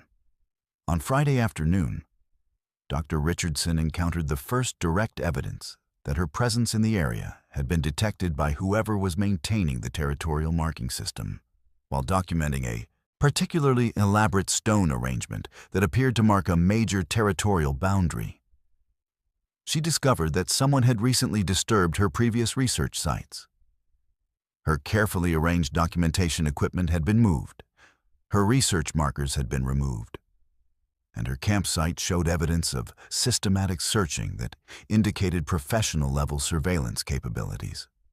More disturbing than the evidence of surveillance was the discovery of new territorial markers that appeared to have been created specifically in response to her presence. Trees near her research sites had been marked with fresh carvings that seemed designed to communicate increasingly aggressive warnings about continued presence in the area. The sophistication of these new markers suggested that whoever was creating them possessed detailed knowledge of her research activities and was specifically responding to her documentation of their territorial system. Dr. Richardson faced a complex decision about whether to continue her research or evacuate the area immediately. Her academic training emphasized the importance of complete documentation, and the discovery of an active modern territorial marking system represented a potentially groundbreaking addition to her dissertation research. However, the escalating nature of the warnings and the obvious surveillance capabilities of the territory's maintainers suggested that continued presence might result in direct confrontation with individuals who were clearly prepared to enforce their boundaries through means that went beyond symbolic communication. The decision was made for her when she returned to her campsite on Friday evening to find that her tent had been systematically searched, and her research equipment had been arranged in patterns that mirrored the territorial markers she had been documenting. Someone had entered her camp while she was away, and had used her own equipment to create a message that combined academic mockery with clear territorial threat. Her sleeping bag had been arranged to form boundary symbols. Her research notes had been organized into warning patterns, and her food supplies had been distributed in configurations that matched the territorial enforcement indicators she had been studying. Most chilling was the discovery of a handwritten note that had been left among her research materials. The note was written in educated handwriting and demonstrated familiarity with academic territorial research, suggesting that whoever had searched her camp possessed knowledge of her specific field of study. The message read, "Dr. Richardson, your research into territorial marking systems is very thorough, but you are now conducting field research inside an active territorial boundary. We appreciate your academic interest in our marking system, but continued documentation activities will be interpreted as territorial challenge rather than scholarly inquiry. You have until sunrise to remove yourself and all evidence of your research presence from our territory." The note was signed with a symbol that matched several of the modern territorial markers Dr. Richardson had been documenting, confirming that her research had brought her into direct contact with the individuals who were actively maintaining the boundary system. The academic tone of the note and its specific reference to her research suggested that her activities had been under professional-level surveillance, and that the territorial maintainers possessed detailed knowledge of her identity, research objectives, and academic background. Dr. Richardson realized that she was facing individuals who had perverted academic knowledge of territorial behavior to create a modern enforcement system that operated outside legal authority in remote wilderness areas. Their sophisticated understanding of traditional territorial marking, combined with their obvious surveillance capabilities and willingness to confront researchers, suggested that this was an organized group with extensive resources and specialized knowledge, rather than random individuals making territorial claims in public forest land. The evacuation process required Dr. Richardson to abandon much of her research equipment and documentation in order to minimize the time required to leave the territorial boundary. Her academic training had not prepared her for the possibility that scholarly research could result in territorial conflict with organized groups who viewed documentation activities as intelligence gathering that threatened their operational security. The need to destroy or abandon research materials that represented months of preparation and weeks of field work created professional anguish that compounded the immediate physical danger of the situation. During her evacuation hike, Dr. Richardson encountered additional evidence that the territorial marking system extended far beyond the areas she had been studying. The boundary markers continued along her evacuation route, suggesting that the territorial claims covered many square miles of national forest land, and that the enforcement system she had encountered was part of a much larger operation. The systematic nature of the markings and their obvious maintenance indicated that multiple people were involved in creating and maintaining territorial control over substantial areas of public wilderness. Most disturbing was her discovery of what appeared to be evidence of previous territorial enforcement actions. At several locations along her evacuation route, Dr. Richardson found abandoned camping equipment that appeared to have been left by other researchers or campers who had encountered the territorial boundary system. The systematic arrangement of this abandoned gear suggested that other people had been forced to evacuate the area under similar circumstances, and the condition of some equipment indicated that not all encounters with the territorial enforcers had ended with peaceful evacuation.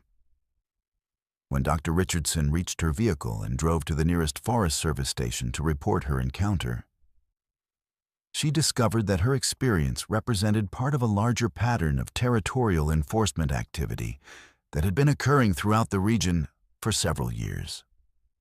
Forest Service officials confirmed that they had received multiple reports of unauthorized territorial marking and aggressive enforcement of unofficial boundaries. But the remote locations and sophisticated operational security of the groups involved had made investigation and enforcement extremely difficult. The investigation that followed Dr. Richardson's report revealed that organized groups were using academic knowledge of territorial behavior to create modern boundary systems that allowed them to control access to specific wilderness areas while operating outside legal oversight. These groups appeared to include individuals with advanced education in anthropology, psychology, and related fields, who had applied their academic knowledge to create effective territorial control systems that exploited the isolation and limited law enforcement presence that characterized remote wilderness areas. The sophisticated nature of their territorial marking systems and their obvious success in driving away other wilderness users suggested that these groups had been developing and refining their enforcement techniques over an extended period. Their ability to conduct professional-level surveillance and their detailed knowledge of academic research methods indicated that they possessed resources and expertise that went far beyond the capabilities of typical extremist groups operating in wilderness areas.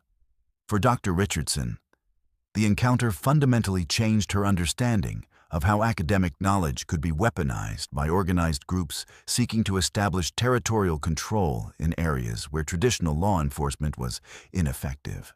The realization that her scholarly expertise in territorial behavior had been turned against her by individuals who possessed similar academic training challenged her assumptions about the neutral nature of academic research and the safety of conducting fieldwork in remote areas. The case demonstrates how organized groups can exploit academic knowledge and wilderness isolation to create territorial enforcement systems that effectively control access to public lands while operating outside legal authority. The combination of scholarly expertise with sophisticated surveillance capabilities and willingness to use intimidation creates a particularly dangerous threat that is difficult for law enforcement to detect and counter effectively. The systematic nature of the territorial marking system and its obvious maintenance by multiple coordinated individuals suggests that similar operations may be occurring in other remote wilderness areas, where academic researchers and recreational users have reported unusual encounters or evidence of unauthorized territorial activity. The success of these groups in establishing territorial control over substantial areas of public land represents a significant challenge to traditional concepts of wilderness access and public land management. This story serves as a warning that even the most remote and apparently safe wilderness areas may harbor organized groups who have established their own territorial boundaries and enforcement systems that operate completely outside legal oversight. The sophistication of their operations and their success in maintaining territorial control suggests that encounters with these groups will become increasingly common as more organized entities discover that remote wilderness areas provide ideal environments for establishing territorial control while avoiding law enforcement detection and intervention. For anyone conducting research or recreation in remote wilderness areas, Dr. Richardson's experience demonstrates that territorial markers and boundary systems should be taken seriously as potential indicators of organized human activity that may involve enforcement mechanisms designed to eliminate witnesses and maintain operational security. The academic sophistication demonstrated by her territorial enforcers suggests that these groups will continue to evolve their techniques and expand their territorial claims as they develop more effective methods for controlling access to remote public lands. Let's move to our 11th and final story.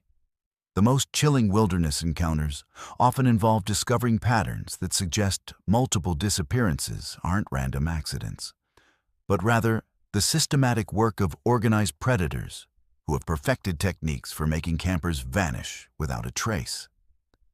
For Detective Maria Santos, a 41-year-old criminal investigator with the Colorado State Police who specialized in missing persons cases in remote areas. What began as a routine investigation into a single missing camper would evolve into the discovery of a coordinated operation that had been eliminating wilderness visitors for over a decade, while maintaining perfect operational security through methods that challenged everything law enforcement understood about serial predation in natural environments. Detective Santos had been assigned to investigate the disappearance of Kevin Mitchell, a 28-year-old accountant from Denver who had failed to return from a solo camping trip in the remote backcountry of the San Juan National Forest.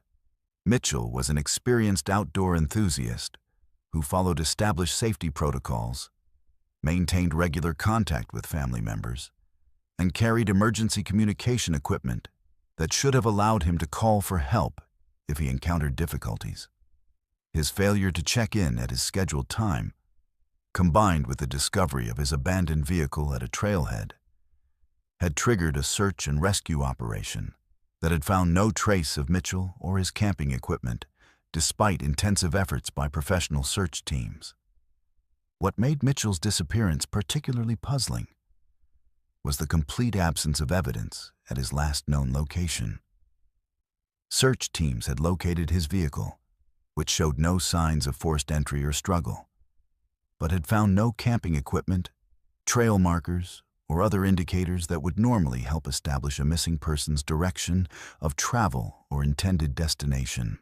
Mitchell's meticulous trip planning and his habit of leaving detailed itineraries with family members had provided investigators with specific areas to search. But multiple days of intensive investigation had produced no clues about what had happened to him or where he might have gone. Detective Santos's experience with wilderness missing persons cases had taught her to look for patterns that might not be immediately obvious to search and rescue teams focused on individual incidents. Her review of Mitchell's case files led her to examine other missing persons reports from the same general area of the San Juan National Forest. And what she discovered was deeply disturbing. Over the past 12 years, 17 people had disappeared while camping in a specific region of the forest, and every case shared characteristics that suggested something far more sinister than random accidents or typical wilderness emergencies. Each of the missing persons had been experienced outdoor enthusiasts who possessed the knowledge and equipment necessary for safe wilderness camping. All had followed established safety protocols, including leaving detailed trip plans with family members and carrying emergency communication equipment. Most significantly, every disappearance had occurred in the same general geographic area, a roughly circular region approximately 15 miles in diameter that encompassed some of the most remote and beautiful wilderness terrain in southwestern Colorado. What made the pattern even more disturbing was the complete absence of evidence in every case.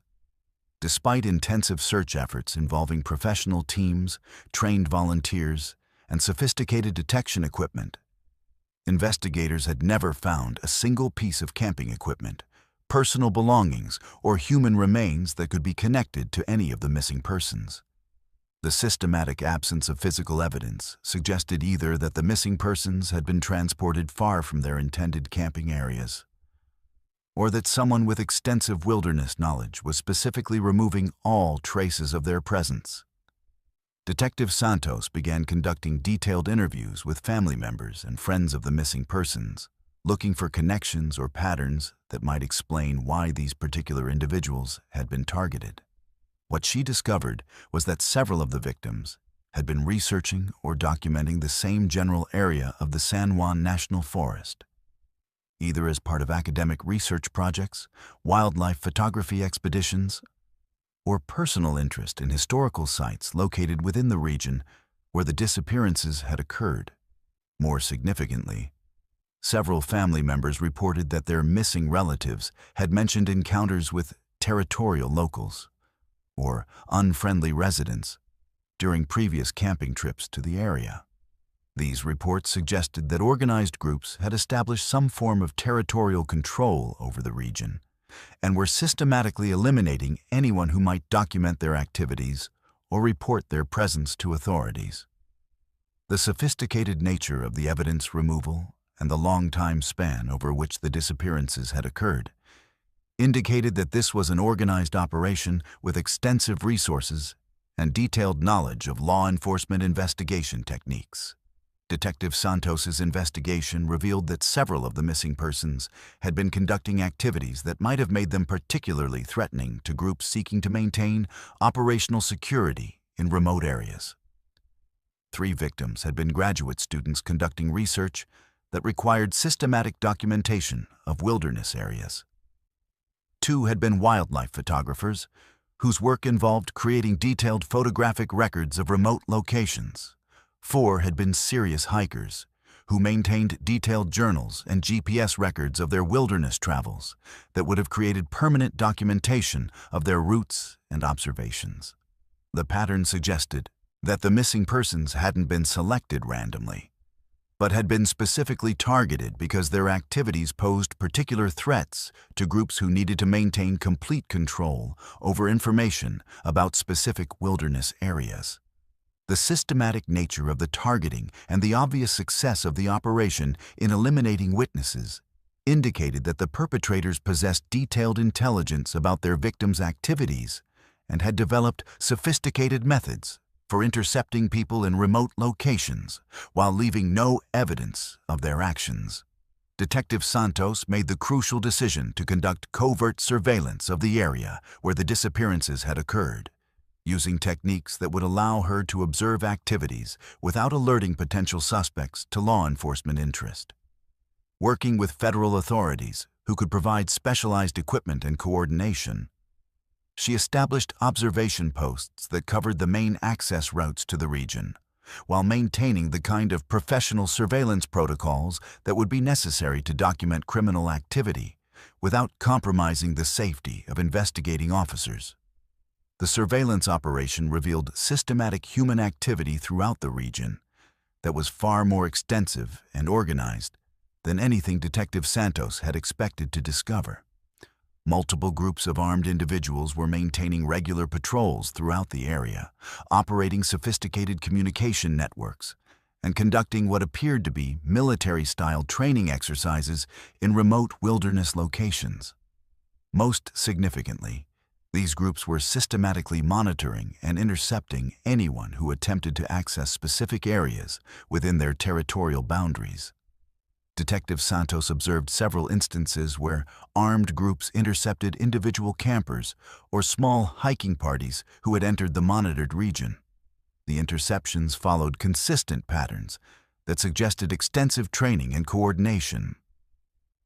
Victims were approached by multiple individuals, isolated from potential witnesses, and removed from the area using vehicles and equipment that indicated long-term operational planning. Most disturbing was the obvious expertise demonstrated by these groups in eliminating all evidence of their activities, including any traces that victims had ever been present in the area. The surveillance revealed that the organized groups had established a sophisticated intelligence network that included monitoring of camping permit applications, surveillance of trailhead parking areas, and systematic observation of anyone who showed interest in accessing their territorial boundaries. They appeared to possess detailed knowledge of search and rescue procedures and had developed techniques specifically designed to prevent law enforcement from discovering evidence of their activities. Detective Santos's investigation culminated in the discovery of a facility hidden deep within the remote wilderness area that appeared to serve as a coordination center for the organized group's activities. The facility included communication equipment, detailed maps of the region showing patrol routes and surveillance positions, and most chillingly, personal belongings and identification documents that appeared to belong to several of the missing persons. The systematic organization of these materials suggested that the disappearances were being conducted as part of a larger operation that had been planned and executed with military-level precision over many years. The federal investigation that followed Detective Santos's discoveries revealed that the organized groups were part of a larger network of extremist organizations that had been systematically establishing territorial control over remote wilderness areas throughout the western United States. These groups viewed wilderness areas as ideal locations for training, weapons storage, and operational planning that required complete isolation from law enforcement oversight. The systematic elimination of witnesses represented a security protocol designed to maintain operational security while allowing their activities to continue without detection. The sophistication of their operations and their obvious success in maintaining territorial control over substantial areas of public land indicated that similar activities were likely occurring in other remote wilderness areas, where missing persons cases shared similar characteristics. The coordination required for these operations and the resources necessary to maintain them suggested that multiple organized groups were sharing techniques and intelligence about law enforcement methods and wilderness survival techniques.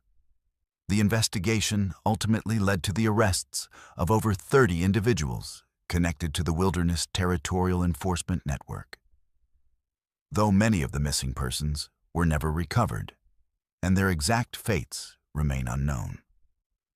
The discovery of the systematic nature of these disappearances fundamentally changed how law enforcement approaches missing persons cases in remote wilderness areas and led to new protocols for investigating patterns of disappearances that might indicate organized criminal activity rather than individual accidents or random crimes.